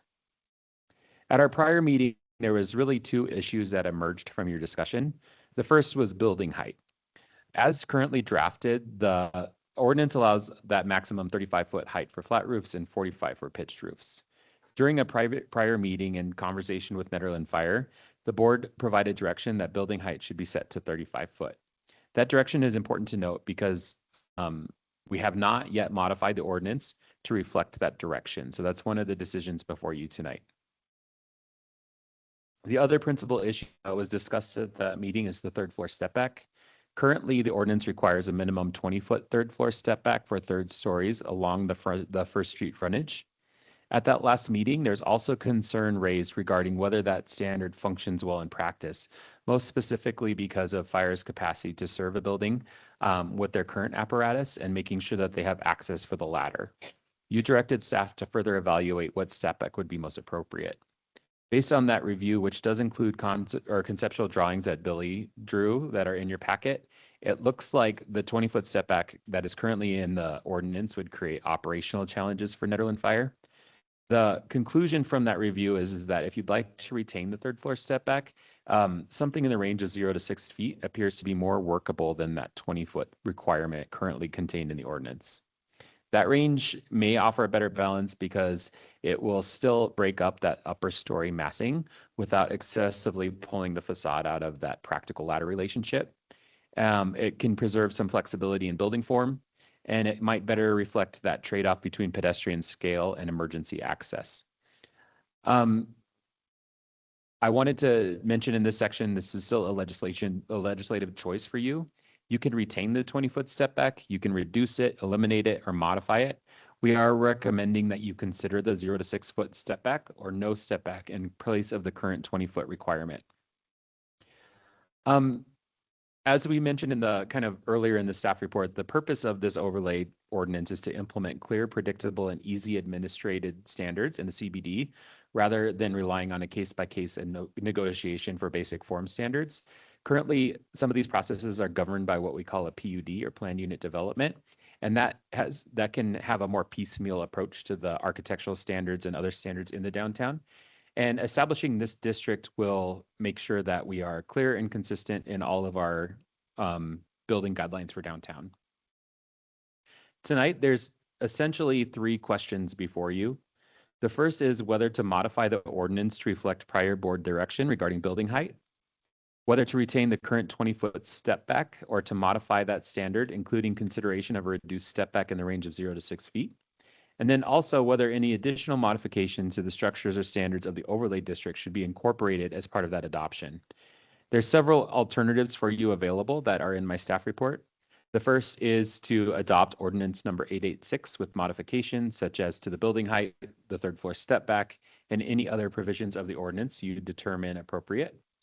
You can adopt the ordinance as drafted, which would have that 35-foot maximum height for flat roofs, 45-foot for pitched roofs, and then the 20-foot step back.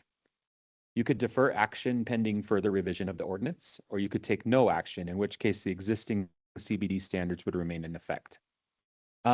In my staff report, I did make a recommendation that you consider adoption of the ordinance with modifications, specifically modifying the ordinance to establish a maximum building height of 35 foot, reducing the current 20-foot step back to a range of 0 to 6 feet, incorporating any other modifications you determine are appropriate as a part of this adoption.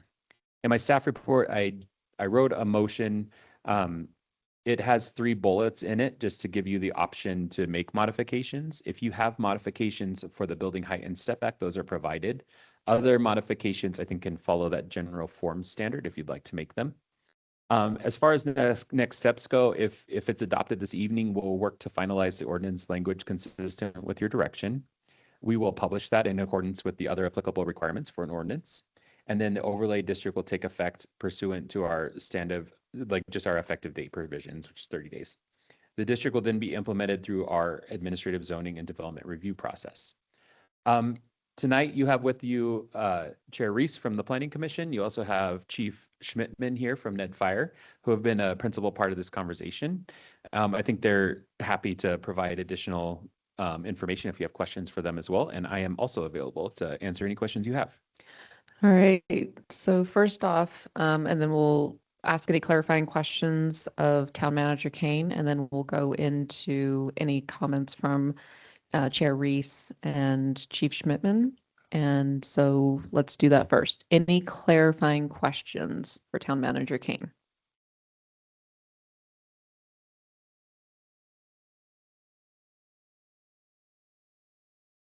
Okay. Chair Reese, if you'd like to come to the podium, you will not be constrained by 3 minutes, since you are the chair presenting on your all's findings. So please proceed. Well, welcome, Mayor Sterling. Thank you. And Trustee Kennedy. Thanks for joining the party here as we try and move the goals of Nederland forward. I'm here to, other than Trustee Kennedy, basically say what I've said before. I want to describe the process. You know, we're here, part of representative government, right? We're trying to do what our residents say that they want, and we have a process we go through. This process is the most complete and elaborate process that we will do as a planning commission because we only do it once every 10 years. It took 2 years to get this overlay district to you here tonight. We had 334 separate citizen engagements with workshops. People came in and they gave information that went into the renderings you see there. They said, this is what they want. We had 3 separate workshops, work sessions with Planning Commission and the public and the BOT members who came and other interested parties. We have really worked hard on this. We had an expert that came in, the SE group. We spent over $200,000. They've worked with dozens of communities. There's nothing new that they're presenting forward. I'm telling you, they're not coming with any radical new ideas here. The step back, the heights, all those things. We have some specific limitations here within Nederland, and I understand that, and we have to modify the plan accordingly. But I'm going to ask you guys to take a minute and think, okay, Jim was in the Army for 25 years. And general officers, I don't know if you know this, they lose their branch status. I'm a combat engineer. I'm an engineer officer. Once you become a general and step up to your level, you have to put away your specifics and you have to look at large overviews and you have to trust your staff and your subordinates to provide you the information because you could spend all your time just chasing down the details of everything. You're at the general level. You guys are the generals. Okay, your staff's recommending this.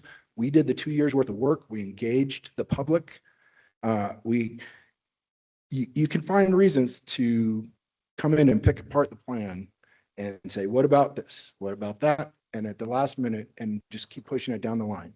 We had this plan ready for you in October last year. We're asked to prioritize this, and we did, and we had it ready for you guys in October. This is my 3rd time coming and presenting to you, and I'm just going to ask you to please get something passed tonight. Trust your staff recommendations and your expert subboard. You know, Roger Cornell has been involved 40 years. He was on the Planning Commission and he was involved in all 5 comprehensive plans. Steve Williams was on for 15 years. He was involved in 3 comprehensive plans. We all are bringing this to you as a recommendation.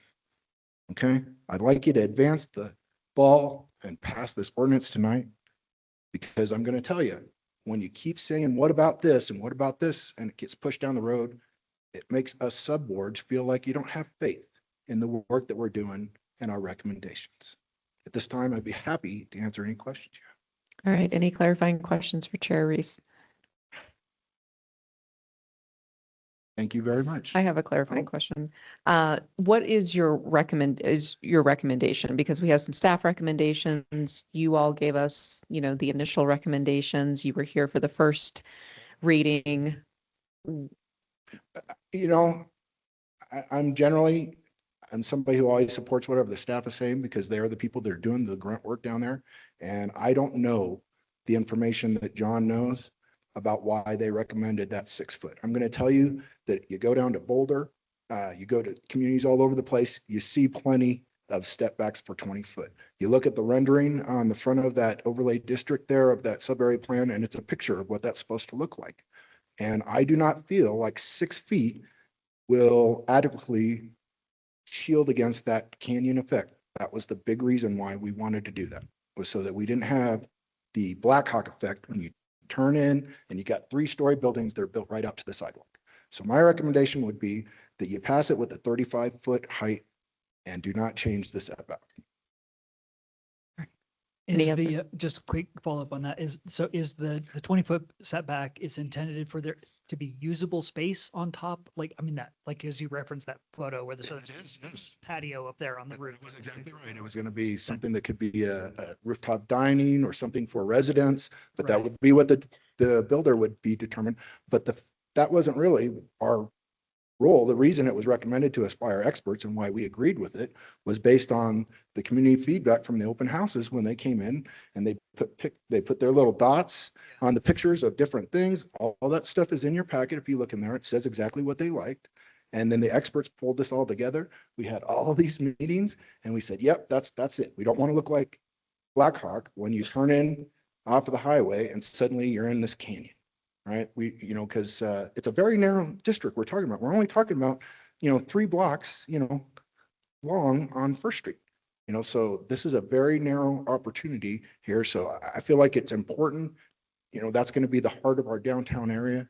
And I just don't think that the 6 feet is going to give you the effect that you're looking for, much less as a builder would say, we don't get the opportunity to have that usable space. Right. Cool. All right. Any other clarifying questions for Chair Reese?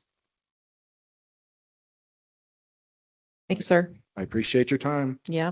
Chief Schmidtman, would you like to come up and say anything?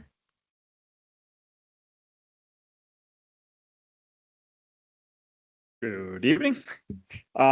So as for the 6-foot setback, I think the big challenge that our department faces is that there's just not enough room on First Street. And so the reason for the 6-foot setback is so we can have ladder placement and our ladder can actually reach the top floor or the roof of the building. And so if we had a 20-foot setback, we wouldn't be able to reach that on First Street. Trying to think of that. I guess more so here to answer any other questions if you guys have for me. Any clarifying questions for Chief Schmidtman? So just hypothetically, if that is a rooftop patio space, does that give you guys, I mean, you get up onto the roof of the second floor, does that give you enough access to get to the third floor on foot, basically, or do you have to be on the ladder?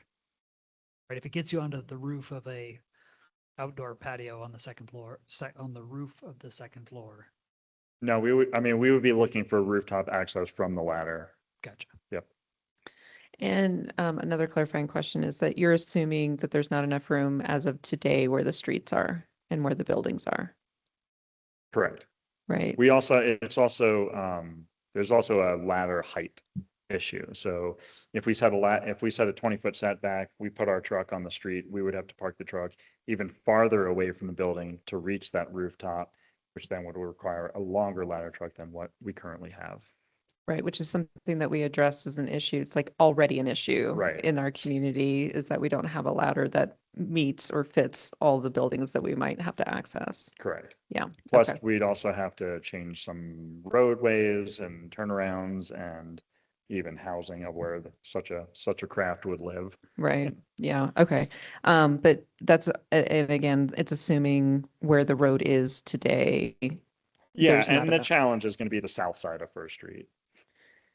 Yes. So right. Where the deli and where the buildings are. Yep. Like even today, there's not enough room. Correct. Right. Yep. So we would have to, if something were to be built there, has to be a conversation in general with the amount of room that is going to be required for a fire truck there, regardless, because right now there's not enough room. Correct. And parking. Okay. I mean, they do it in big cities. We can get it done here. It is something that we're gonna have to look at. Right. Okay. Any other clarifying questions for Chief Schmidtman? Just confirming, like, when a building were to be proposed, like, it would still have to go through the whole review that you guys would get some say on Yes. those building plans. Yes. Yep. And there's opportunity for exemptions there, should we need that. Always, right? Yep. Trustee Jocelyn, just want to make sure. Nothing from your side? I don't have any further questions for Chief Schmidtman. Thank you. All right. Sure. Well, thanks for considering us. Thanks. All right, thank you. All right, let's go ahead and go into public comment. If anybody would like to have a public comment on the First Street Overlay District, now is the time to do your public comment.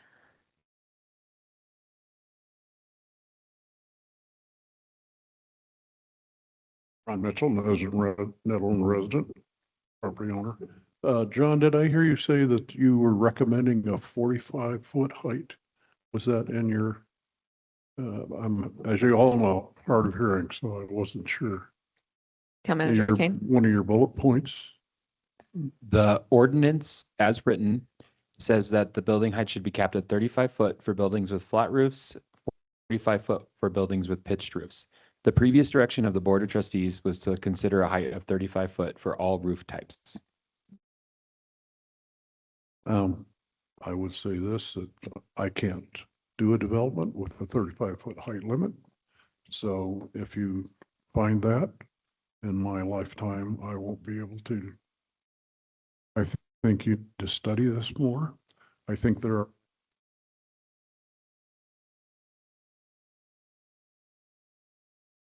there's other alternatives for the fire department.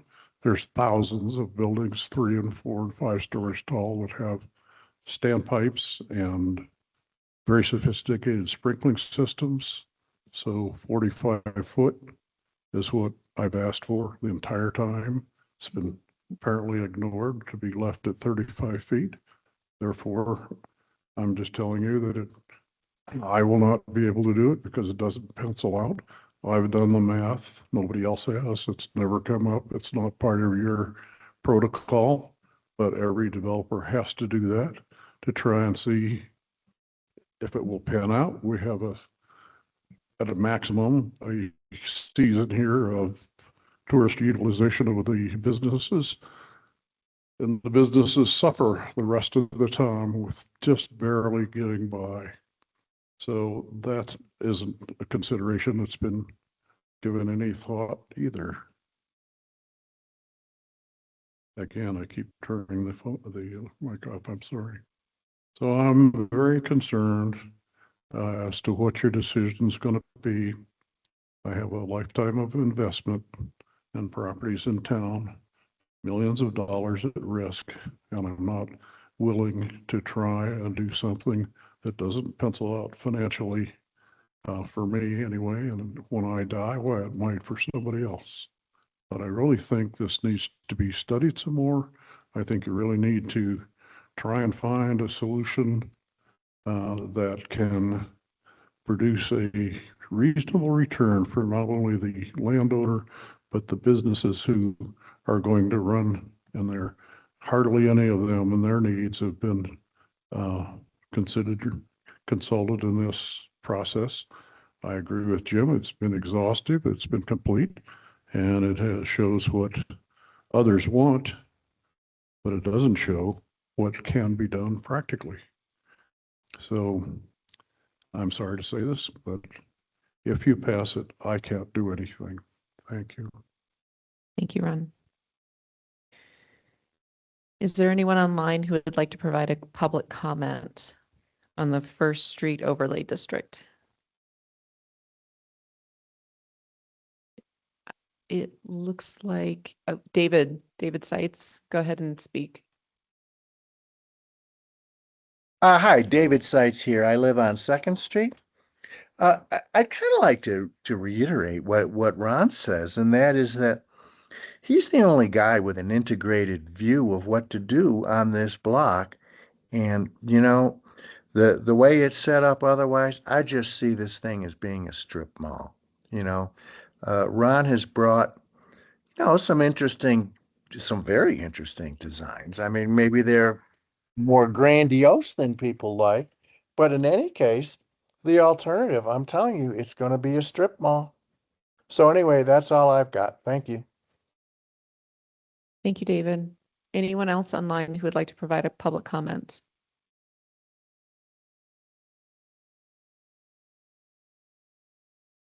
Okay, don't see anyone, so we'll go ahead and close public comment. So we'll bring it back to the board for discussion. Board, I'd like to propose that we take each one of these questions one by one, have a discussion, come to some sort of resolution before we go to the next question on it, since it seems like there are really just two of the policy decisions that we need to debate. So the first one being whether to modify the ordinance to reflect prior board direction regarding building height, 35 foot for all roof types. Any thoughts? Discussion?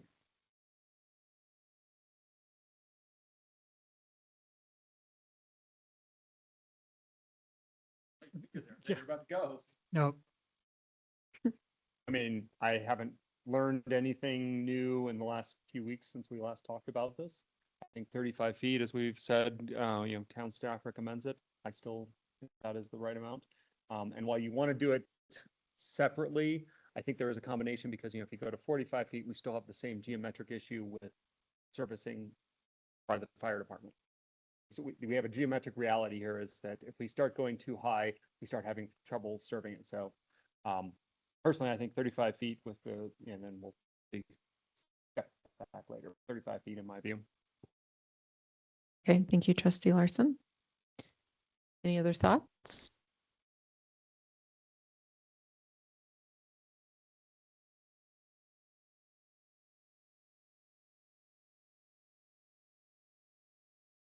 I'm still formulating. Okay, no problem. You look like you're about ready to say something. I just want to make sure that we pop up to the online because Trustee Jocelyn is online. Trustee Jocelyn, did you have any thoughts on the 35-foot? Yeah, I feel like we did a good job of discussing this at the last meeting, and I feel like 35 foot is what the majority of those over 300 people that we got for public input wanted as well. You're referring to the comprehensive plan? From the feedback that we got as well. Okay. Any other thoughts on the 35 feet?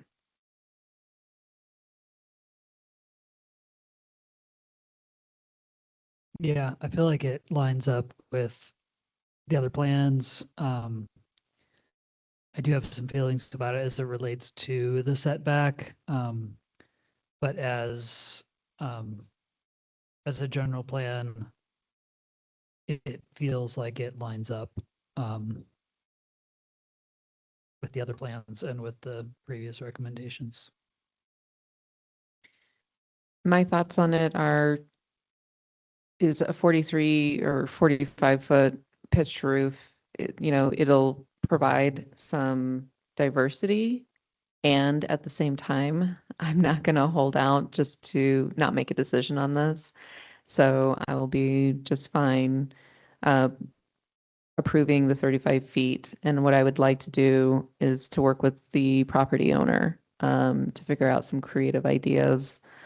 Ron, as you stated, it's not feasible, but I have some ideas and maybe we can make it feasible. So.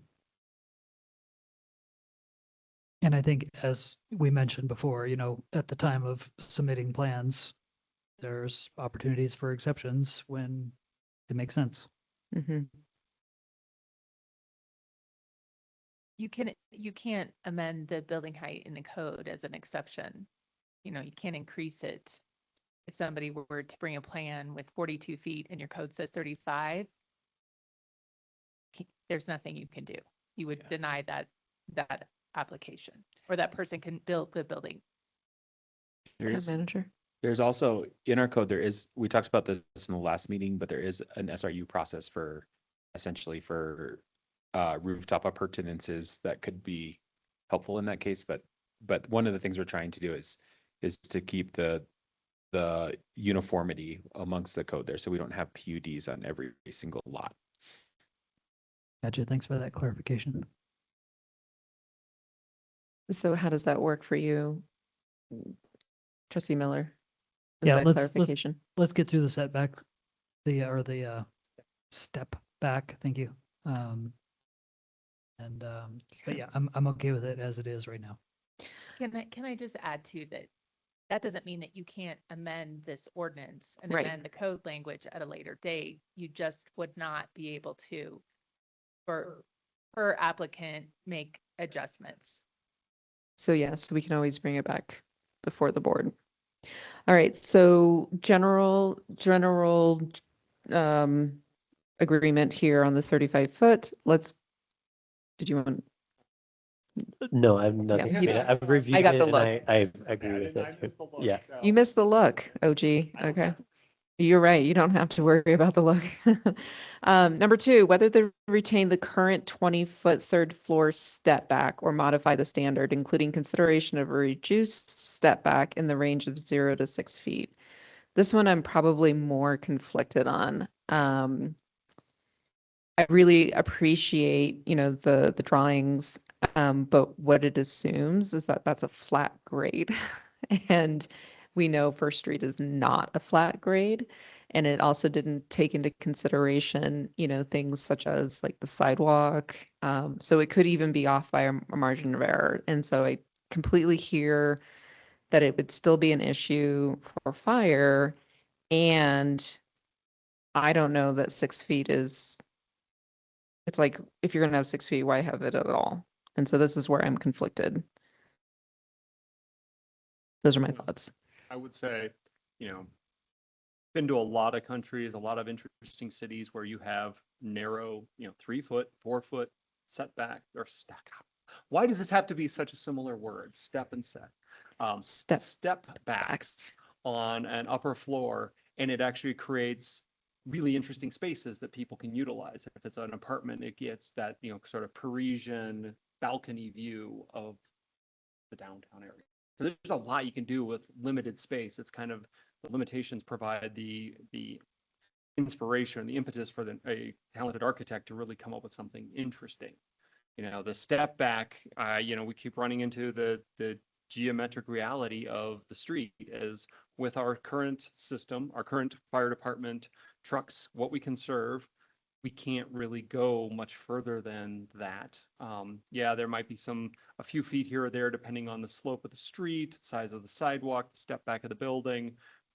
And I just said it right this time, the step back I meant. Sorry, no, I meant setback. Setback of the building from First Street, things like that. But, the general belief, the conversation we've had is we can't get firefighters up to the upper floor safely, which then impacts things like our town's insurance rating. And so providing, a step back that is limited in scope is the only option we really have as I see right now. But it's not a hill I'm going to die on, so. Trustee Miller? So one of the variables here, which seems pretty significant to me on this, is the height of the second floor roof. We have a lot of assumptions, in Billy's drawings, he's got the height of the second floor roof is 25 feet. Says who? Right. So like that seems to me like a big variable, both in the aesthetic appearance of the street and the practicalities of the ladder triangulation. So like I have questions about that. Like how, there seems to be so many variables around this third floor setback when we don't necessarily define what the height of the first 2 floors is. Tailing on to that, I'm curious, I don't know if we can ask Ron back up, but one question I have is, does the amount of setback have an impact on the viability of the building? Right, like there's step back, but setback as well. Well, setback as well, but your total square footage changes with a 20-foot setback. And, quite honestly, if it's 20 feet back, the difference between 35 and 45 starts to become less significant. Whereas if it's a 6 to 10 foot setback, you're going to really see that. So, What would be your clarifying question to Ron? well, what is the viable height of the second floor roof, right? Like based on his needs of, what are the interior retail space heights? And then does the depth of the step back impact the equation? Ron, would you like to come up and answer the question?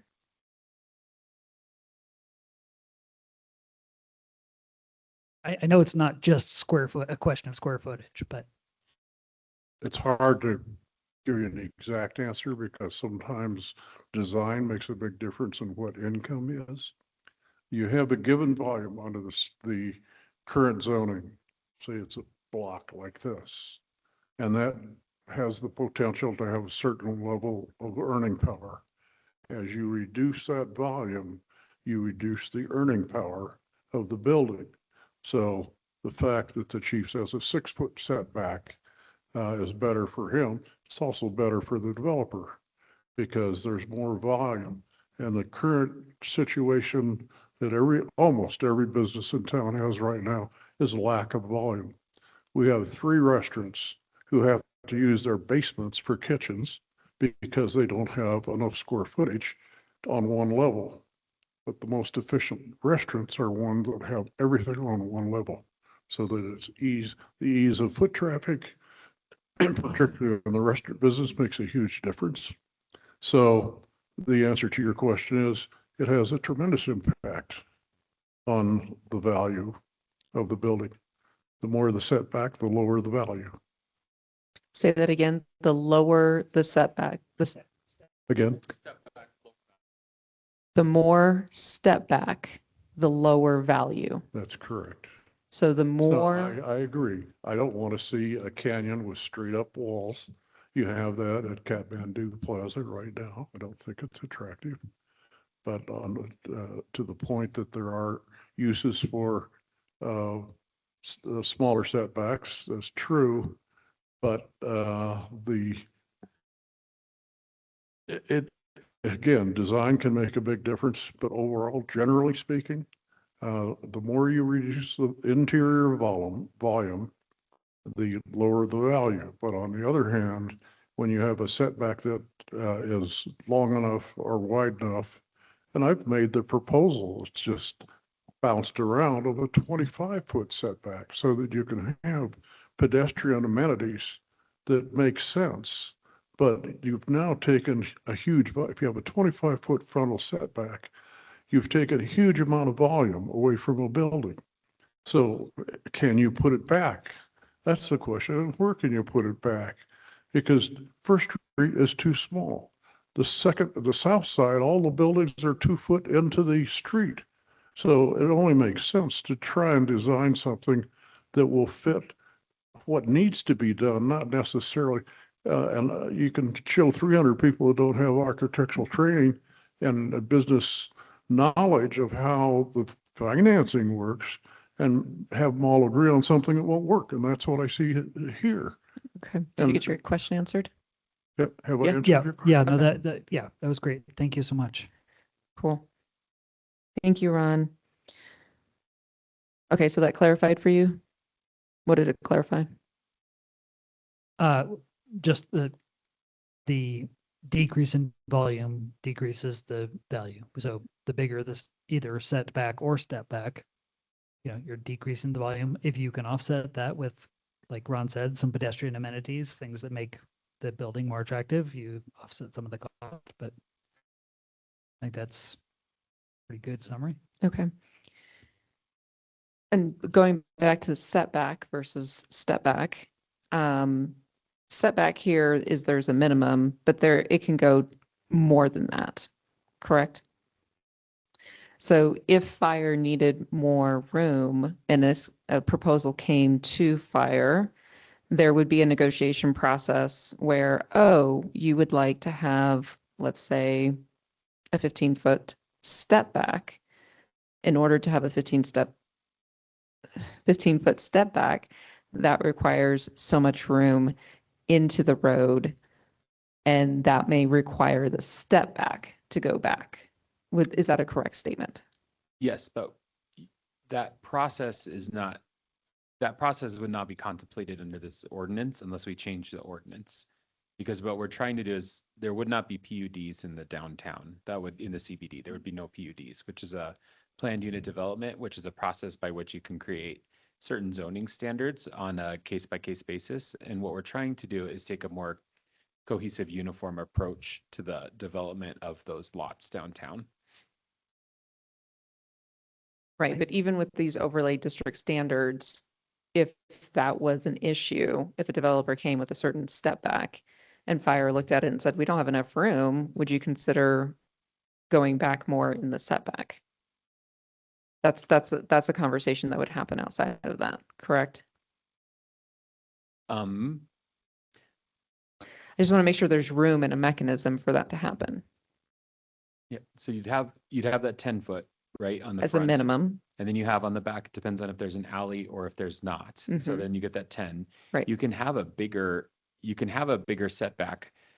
You can be always more restrictive. You just can't. Okay. You That's can't all I needed trade to know. off the. Yeah, that's all I needed to know, is that you can have more, but the minimum is 10. Okay, yes. So the other consideration that we would have is due to the limited space, when you're talking about the setback and the step back, if there was the ideal location, so if we had to push a fire truck all the way to one side of First Street, depending upon the angle and all of that, we could have an increased step back. So the step back and the setback, if they were modified in a way, we could make a bigger step back. Oh, okay, got it. If that made any sense. Yep. All right, thank you. Clear as mud. Speaking of clear as mud, I have something I missed in clarifying questions.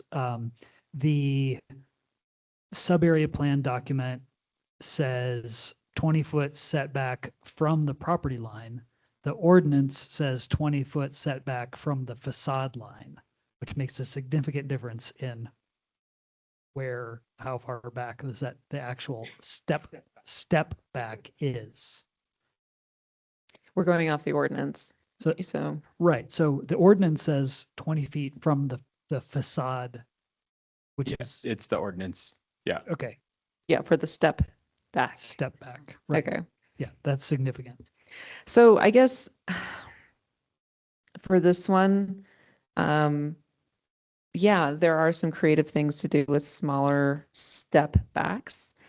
And if a particular, developer were to come and they said, well, we want a 15 or we want 20, and it just happens to be where it's positioned on the road, where, as Chief Schmidtman said, it's a little bit higher up on the hill, they can actually access it in a meaningful way. I would rather give that deliberation or give the developer the ability to have that conversation with town staff and fire rather than restrict it here, is I guess where I land on that.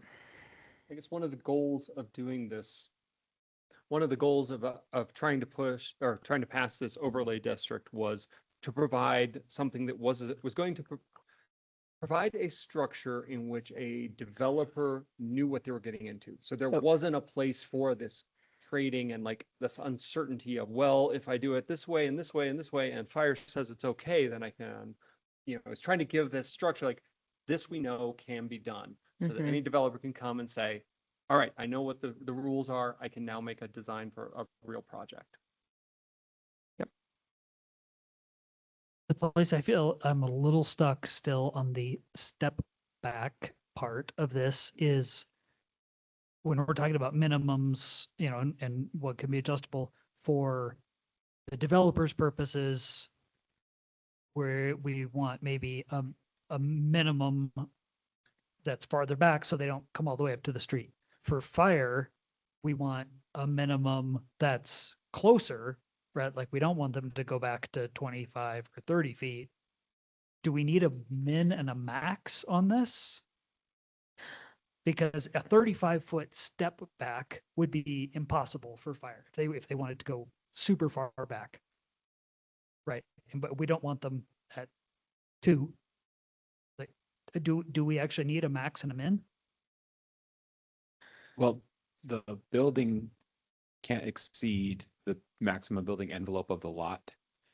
And I don't think that you would probably get to the point where that would be the case on that step back, where you would have such a large space, because it would end up becoming a roof within that envelope. Do you know what I mean? If you got, because of the size of the block.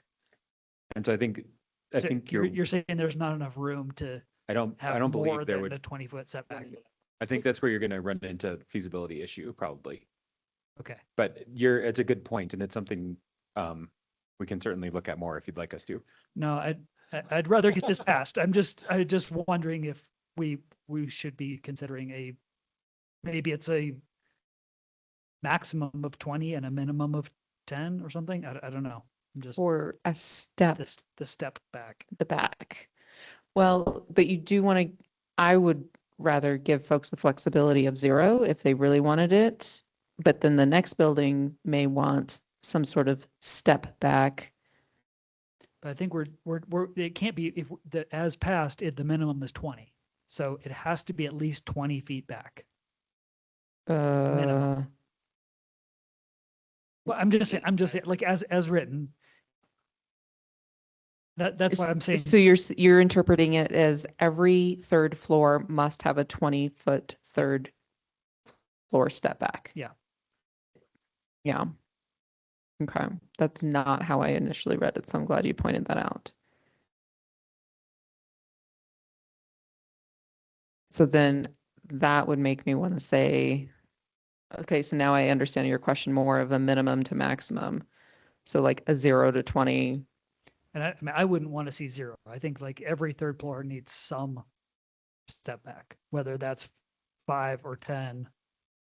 It needs something, so you don't have the sheer wall.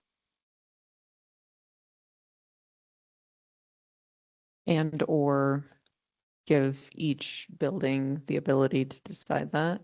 Isn't that, I mean, that's one of the design standards, is that you have some that are not and some that are. Town Manager Kane. I was wondering if, I'm not trying to put him on the spot, but maybe Chair Reese might want to talk. This was something that came up during the work session with Janie. I can talk about it too if you want me to, but we had some conversation about this topic and thinking about the massing of what this would look like. Right. I mean, this is just like to encourage variability, right? Like that was your. Yeah, the building, that's what you're talking what about. you said, the shear wall or the massing and the bulk plane of the building. Right. But what you're saying is that there's some variability where they don't all have the same setback in order to create some step back, sorry, that creates, because that's what happens on the front of the building, right? Every 40 feet or whatever it is, the front aesthetic of the building has to change. Just the facade, Right. just the facade and right. stuff. So, but if it's a continuous building, it would have to meet the entire building. If it was a continuous one, would have to meet whatever you pass. Right. I would say that again, so what Cheney talked about and what we talked about during our work session with Ron was, and he'd kind of agreed to this, was what we're trying to do is prevent the canyon effect of closing in on First Street. So one of the things he had suggested was I might voluntarily step back the entire building 20 feet if you'll allow me to go up straight, on that. And we agreed, hey, that would meet the intent of not having this canyon effect. So he would get additional retail space, but then we wouldn't need the third floor step back because you've already stepped back from the roadway. See, but that's the way the ordinance is written, it's from the facade line, not from the property line. So that would not make that possible. One other note. Well, that would be meeting the intent, and I don't know if that needs to be amended, but certainly when we had these work sessions, the intent is exactly what I said. It's not that it would then be 30 feet back from the road. Right. And I mean, that makes sense. You could either push the whole building back 20 feet, or you could push the third floor back 20 feet. That's right. Right. And that makes sense. one other note to remember is flat roof buildings would still have to be 35-foot limit no matter what. So in the ordinance, it was intended for third stories and for a pitched roof. So if, I guess that's one of the things that's different in this conversation we had with Planning Commission now, if you're considering that 35-foot building height, you can still build a 3-story building within a 35-foot building height, but to Ron's point, that may be, you know, like that's depends on the developer probably, but at that's what the original intent was, is a pitched roof creating a differentiation in architecture would have that ability to go a little bit taller. Well, and the other thing is, you know, again, a lot of these things are going to be worked out once a plan finally comes forward. It's going to come before the planning commission. It's going to come before you guys, you know, whenever there's a large project, and maybe it won't come before the planning commission. But you'll see this again, and you'll have opportunities to, just like was said before, anything you're passing tonight, you can mend at a different time down the road, or another BOT can amend that. So what I'm going to ask you again is, don't get bogged down in the details. Okay, get the 85% solution across the finish line, and then when this actually comes forward, you know, we can adjust then. You can adjust then. The town staff can work with them. Fire can work with them. I appreciate Nicole, Mayor Sterling saying, yeah, we want to work with you. We'll want to see progress go forward here. I'm going to tell you, now that I've heard a little bit more about the 6-foot step back and what was intended, I looked at the packet. I didn't really buy off on the pencil math there, but I understand what the staff's saying, and I'm going to go back again. I'm going to say, go with what your staff's recommending. They did the hard work. They're recommending 6 feet. You know, pass that. And let's get on. And then you can adjust this down the line if you need to. When an actual project is viable, here it is. Here's your packet. We're moving forward. Here's a building application, and we'll start getting into all these nuts and bolts then. Yeah. Thanks, Chair. I do think we should clarify whether the 20-foot step back is from the facade of the building or from the property line, because that makes a big difference in what you're describing. It was intended to be from the property. Right. So that's maybe a point of discussion. Do we want to amend the ordinance as it's written? I don't think that you have that problem if you change it to the 6-foot then, right? See, because then you've adjusted it. What your staff's recommending is, okay, we've adjusted to 30 feet, to 35 foot.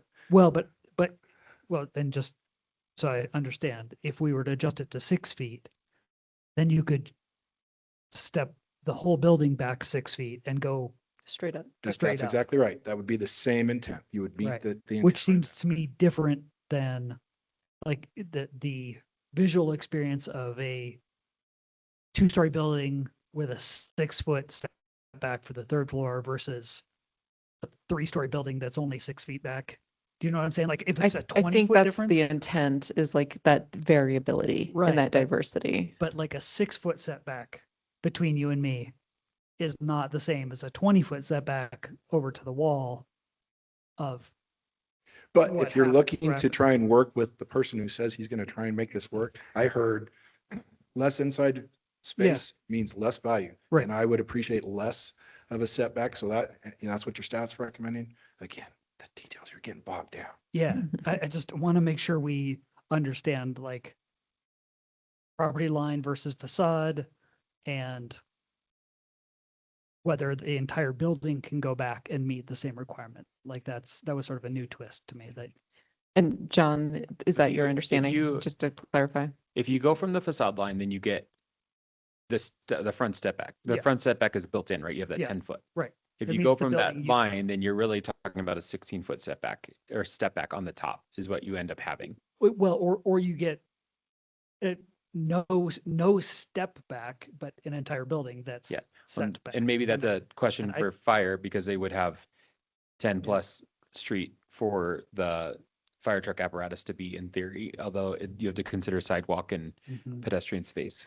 All right, let's bring it. Is it okay if I try to push us to move forward just a bit? Yeah, for sure. I just said the more I think about this, the more I'm like leaning towards just keeping it as is. As 20.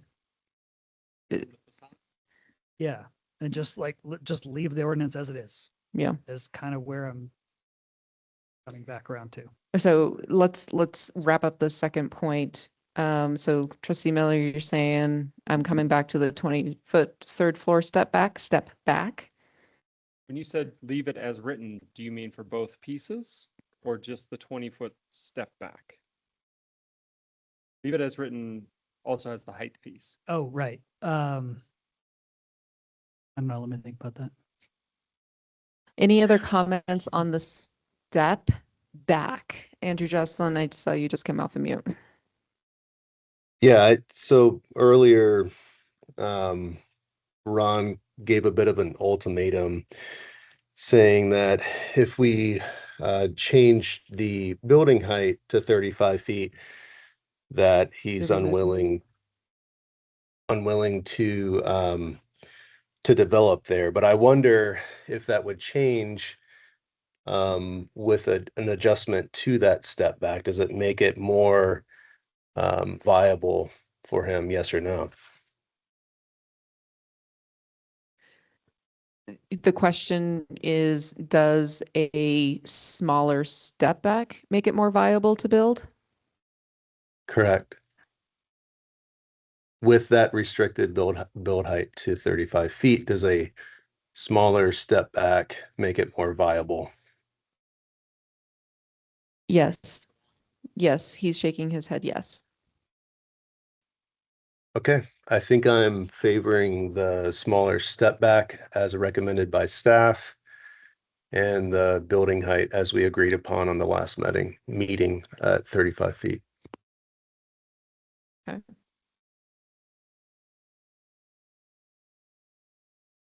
Hold on.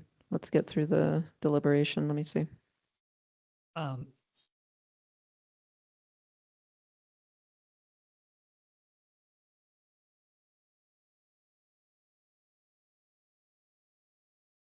That's just what I was about to say is if we're going to decrease the step back, this third floor step back to 6 feet or something,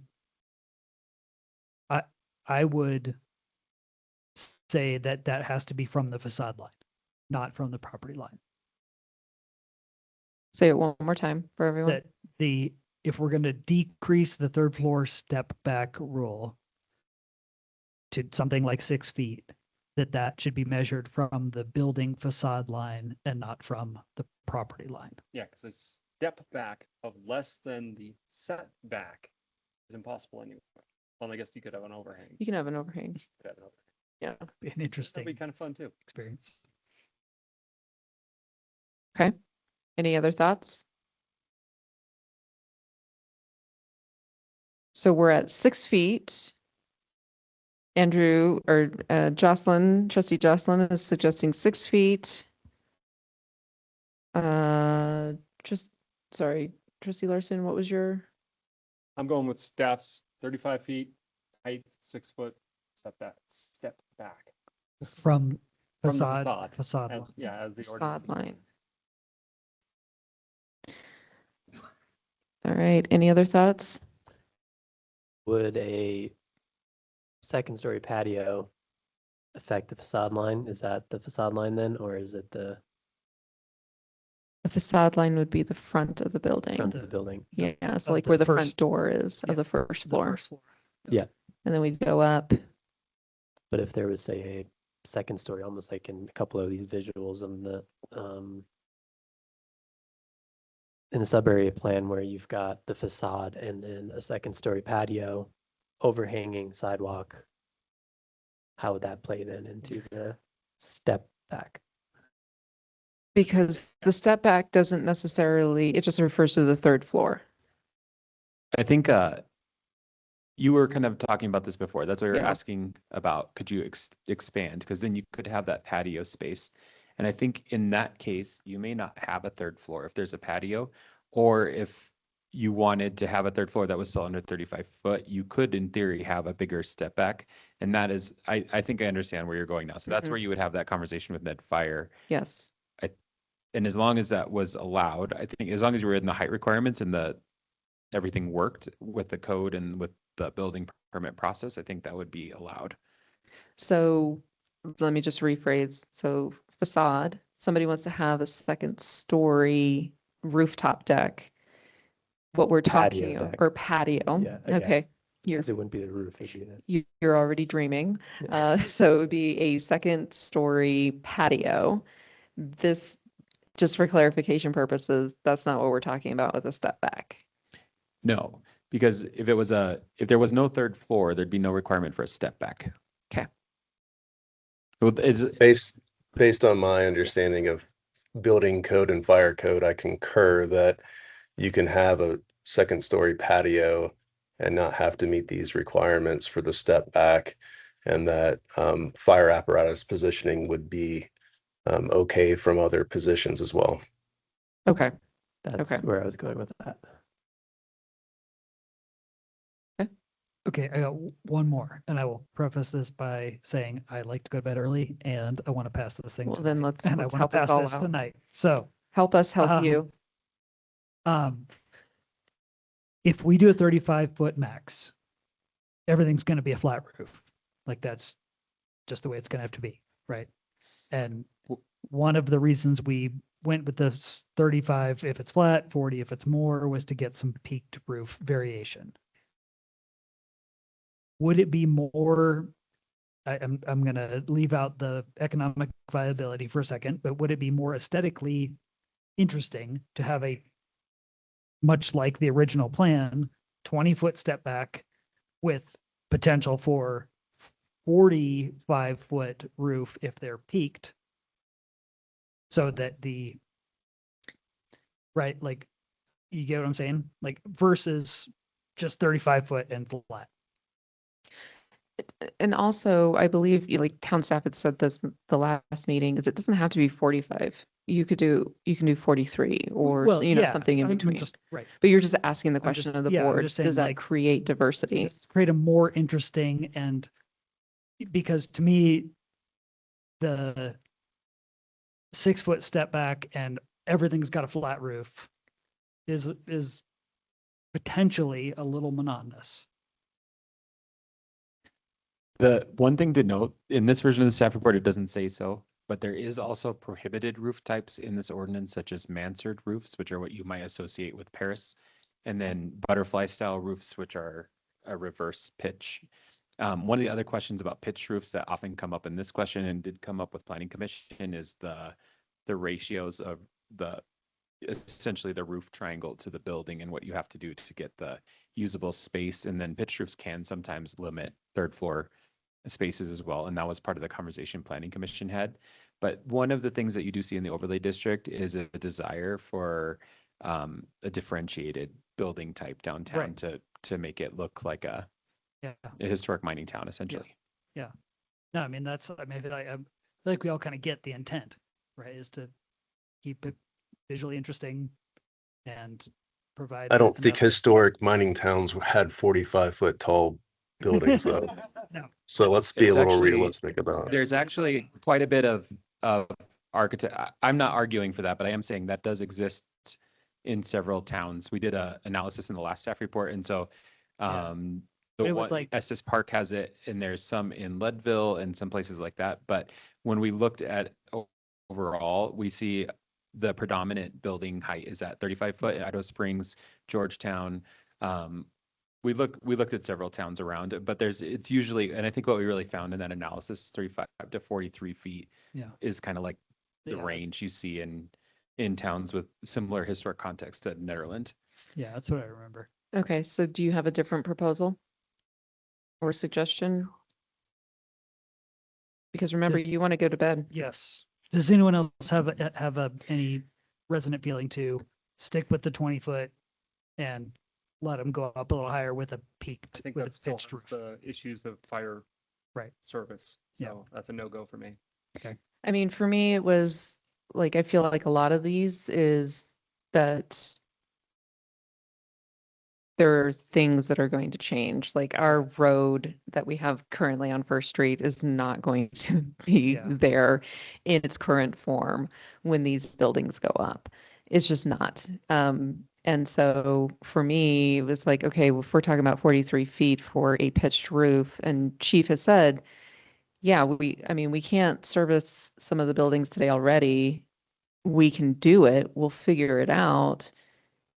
It's just, it'll take some maneuvering, it'll take some planning. And so it's not a hard no, but it's also not yippee, we can do it, right? So it is in this gray area, but we're already in that gray area with some of our existing buildings, is how I looked at it. So I would be fine to go up to 45, but I'm also, like I said, I'm not going to die on that hill just to make sure that we get this passed. Yeah. So. All right, I'm on for 35 and 6. And as many folks have already pointed out, we can always do an amendment. Okay. 35, 6, 6 to 20, or just 6? 0 to 6, was it? Yeah, 0. Oh, sorry. Yeah, 0 to 6. Again, this is just the step back. It has nothing to do with like a rooftop patio. Right, and I'm not down for 0. Yeah, But I had do intended that as a consider- discussion question That's more like, than it a. could be 1 foot, yeah. 2 foot, 3 foot, 4 foot. Yeah, you may. Minimum of 6. I move to approve ordinance number 886, establishing the First Street Overlay District on second reading with the following modifications. Building height set to 35 feet, third floor step back set to 6 feet, and to direct staff and the town attorney to finalize the ordinance consistently with that direction. I want to pause real quick. No, Were there there's- any other There's a motion on modifications? the table. You have to have you have to go through the second, and then we can have a discussion and a amendment to the, but you can't interrupt the motion with it. Oh, well, unless there's no second. Right, unless the second dies. I second. Now we have, yes. So real quick, were there any other modifications though? Because we didn't hit to the third point. It was if there was any other modifications or standards to the overlay district that were not a part of the step back or the height. I go with the recommendations from our subject matter experts. So there wasn't anything else on the radar though, right? No, Like, this is just the okay, open question. No other questions. Okie dokie. There is a motion and a second. Macy? Trustee Jocelyn, Yes. Trustee Kennedy, Yes. Trustee Miller, No. Trustee Larson, Yes. and Mayor, excuse me, Mayor Sterling. No. Okay, the motion is approved. There were 3 votes for yes. All right. Thank you very much. Fabulous. Let's keep going on because now we are at the ADU state compliance. And I believe that is Britt. Britt. Yep. All right. Nice to talk to everyone again. So you have seen this item before, but I'm going to really just kind of hone in some things that Trustee Jocelyn brought up last time. So just to remind everyone and some of our new members, sorry, my dog is drinking in the background. Colorado enacted a significant statewide changes to accessory dwelling unit regulations through House Bill 24-1152, which became effective June 30th, 2025. The town of Netherlands' existing ADU regulations are largely consistent with the requirements of this legislation. However, limited amendments are necessary to ensure full compliance. So as a reminder, the changes that the state wanted us to make were the accessory use setbacks. For our zones, they are listed there above. So originally those accessory setbacks fell the same as a principal rear yard setback. In mountain residential, it was 40. In low density, it was 40, medium density, 25, HD 15, and neighborhood commercial 15. It would now change that to MR 10, LDR 10, MDR 5, HDR 5, and NC 5. Again, this is for the accessory use setback. Or accessory dwelling setback. That's what our current accessory uses are. So at the February 3rd, 2020, I think it was 2026, and I got that wrong. Sorry about that. The Board of Trustees directed staff to evaluate whether proposed amendments to the rear yard setbacks requirements in the Netherlands Municipal Code intended to bring town into compliance with Colorado's ADU law, which conflict or would conflict with anticipated wildlife or wildfire resiliency requirements being adopted through the state building code amendments. So following those reviews, this was my review from it. While reduced free setbacks for ADUs may increase flexibility for property owners and improve state compliance, the practical effect may be that ADUs are constructed closer to property lines and existing vegetation. In those cases, wildfire resiliency requirements may still impose additional building and site standards, included but not limited to ignition resistant building materials, Class A roof assemblies, ember resistant vent protection, defensible space, and fuel modification zones. As a result, the potential conflict is not regulatory in the zoning sense, but rather an implementation consideration. Zoning standards may allow ADU placement, while wildfire resiliency requirements may introduce additional construction or mitigation obligations that increase the project complexity or cost. Let's see. So additional considerations, fencing and site features. The wildfire code also requires that fences attached to structures be constructed of non-combustible or ignition resistant materials within 8 feet of the building. If the ADUs are permitted closer to your rear lines, this could affect design decisions related to privacy fencing, retaining walls near lot lines, and access paths and egress conditions. These considerations do not represent a direct zoning conflict, but they may create design and permit constraints that applicants will need to address during the development review. So those were just a couple of the things that might conflict, and I'm just again outlining how we as staff do not see any conflicts, and in fact it would require much more work from a fire standpoint for the resident. While the board encouraged staff to consider whether these revisions to accessory structure setback standards could serve as an alternative approach, staff does not recommend pursuing this option. Again, Andrew, Trustee Jocelyn had brought up maybe looking at changing those accessory setback codes. And so this is just stating that staff is discouraging that option due to seeing that the wildfire resiliency code will be sufficient in kind of prohibiting any additional I don't know how I want to say that, sorry. It's getting late. Anyways, additionally, staff finds the wildfire resiliency code requirements, including ignition resistant construction materials, defensible space standards, and limitations on combustible fencing and wildfire hazards areas. These requirements are expected to serve as a practical limiting factor on how close homeowners will choose to build towards that property line or vegetated areas.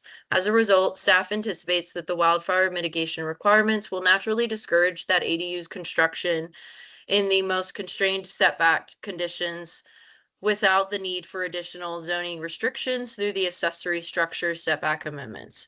For these reasons, staff recommend maintaining the current accessory structure setback standards and proceeding with the targeted ADU setback amendment necessary for state compliance. The Planning Commission recommended approval of ordinance number 888, amending section 16-33 of chapter 16 of the Netherlands Municipal Code related to accessory dwelling units at the March 25th, 2026 meeting. I have some proposed motions for you in this aim. And again, this is just to remind you, staff was encouraged to look at, should we up those accessory use setbacks? Because there was some concern from a fire perspective. Staff does not see, after doing this research, we really think this wildfire code that you guys just adopted, again, the WUI code, will really discourage that, because there are quite a few significant amount of requirements that will need to come from a fire standpoint.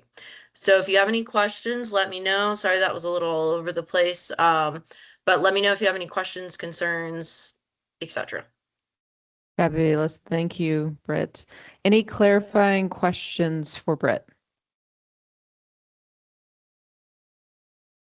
Hearing none, we'll go to public comment in the room. Any public comment in the room?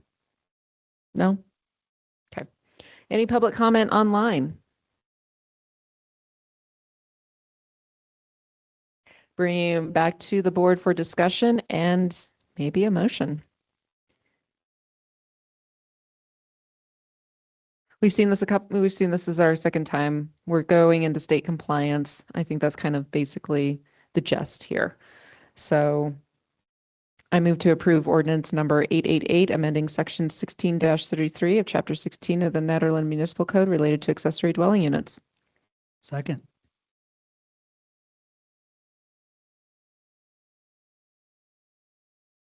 Trustee Miller, Yep. Trustee Larson, Yes. Trustee Jocelyn, Yes. and Mayor Sterling, Yes. Trustee Kennedy. Yes. Thank you, everybody. We need to extend the meeting. I'd like to make a motion to extend the meeting to 10:15. Let's do it. You need to go to bed. Okay. Second.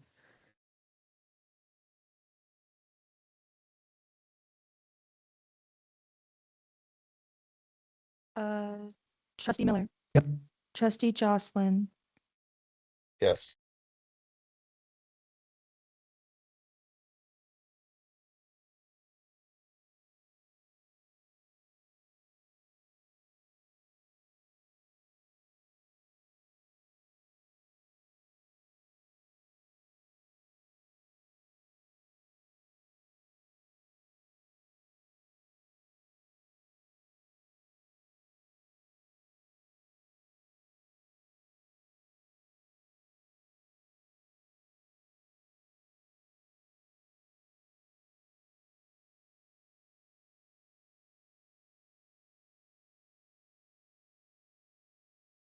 record that Trustee Jocelyn was unable to participate in Okay. this vote due to connectivity issues. Thank you. Okay. We got 3. We can hear you guys now. You were completely Okay, silent for good. the last like 2 minutes. Sorry. Okay, I'm back. All right.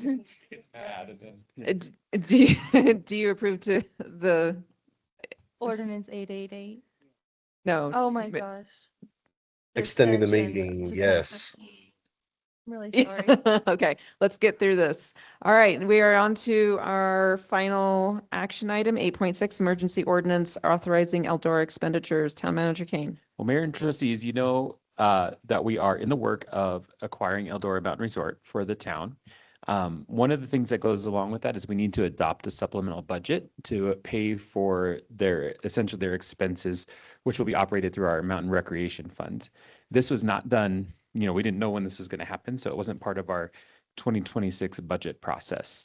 Staff has been working on the process for the budget for Eldora, and one thing is with the timing of it, we're not going to be able to have a supplemental budget process before the acquisition. And so what we need to do is have you consider a resolution that would authorize me to spend some funds as we kind of go through the acquisition process until the time that we can bring the supplemental budget forward. So what you have before you tonight is a resolution that authorizes the same. In the resolution, I want to kind of point you to a couple of sections. The first is that in section 2, it authorizes me to approve and expend fund necessary for very specific things, which includes expenditures for personnel, utilities, maintenance, public safety, insurance, professional services, contractual obligations, and operational needs. Just those that are required to lawfully and safely operate the resort.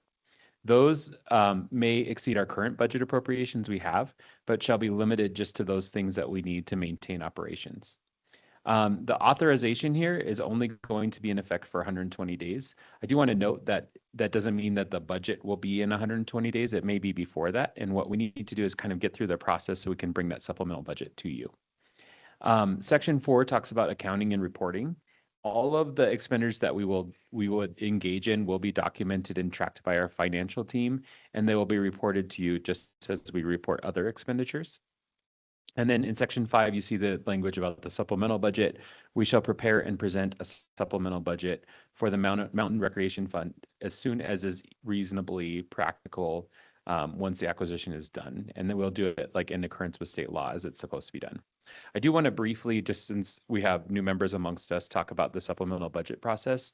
Essentially, what we do is every year we appropriate our budget and that happens, we're going to get that going pretty quick here for 2027. But as we kind of go through the year, there's things that could change. We could have like revenue differences or expenditure needs that are unforeseen. And so there's a process that allows us to supplement our budget so that we stay in compliance with law and with Tabor and all the different things that happen for a budget. And so that supplemental budget will go through that process. There's a notification period, and then you guys would consider it for adoption. This resolution tonight would just allow us to make sure that we have continuity of operations as we move forward with the acquisition. I am more than happy to answer any questions you have, or Attorney Madsen, if you have ones for her as well, we can answer those questions. All right, clarifying questions from the board.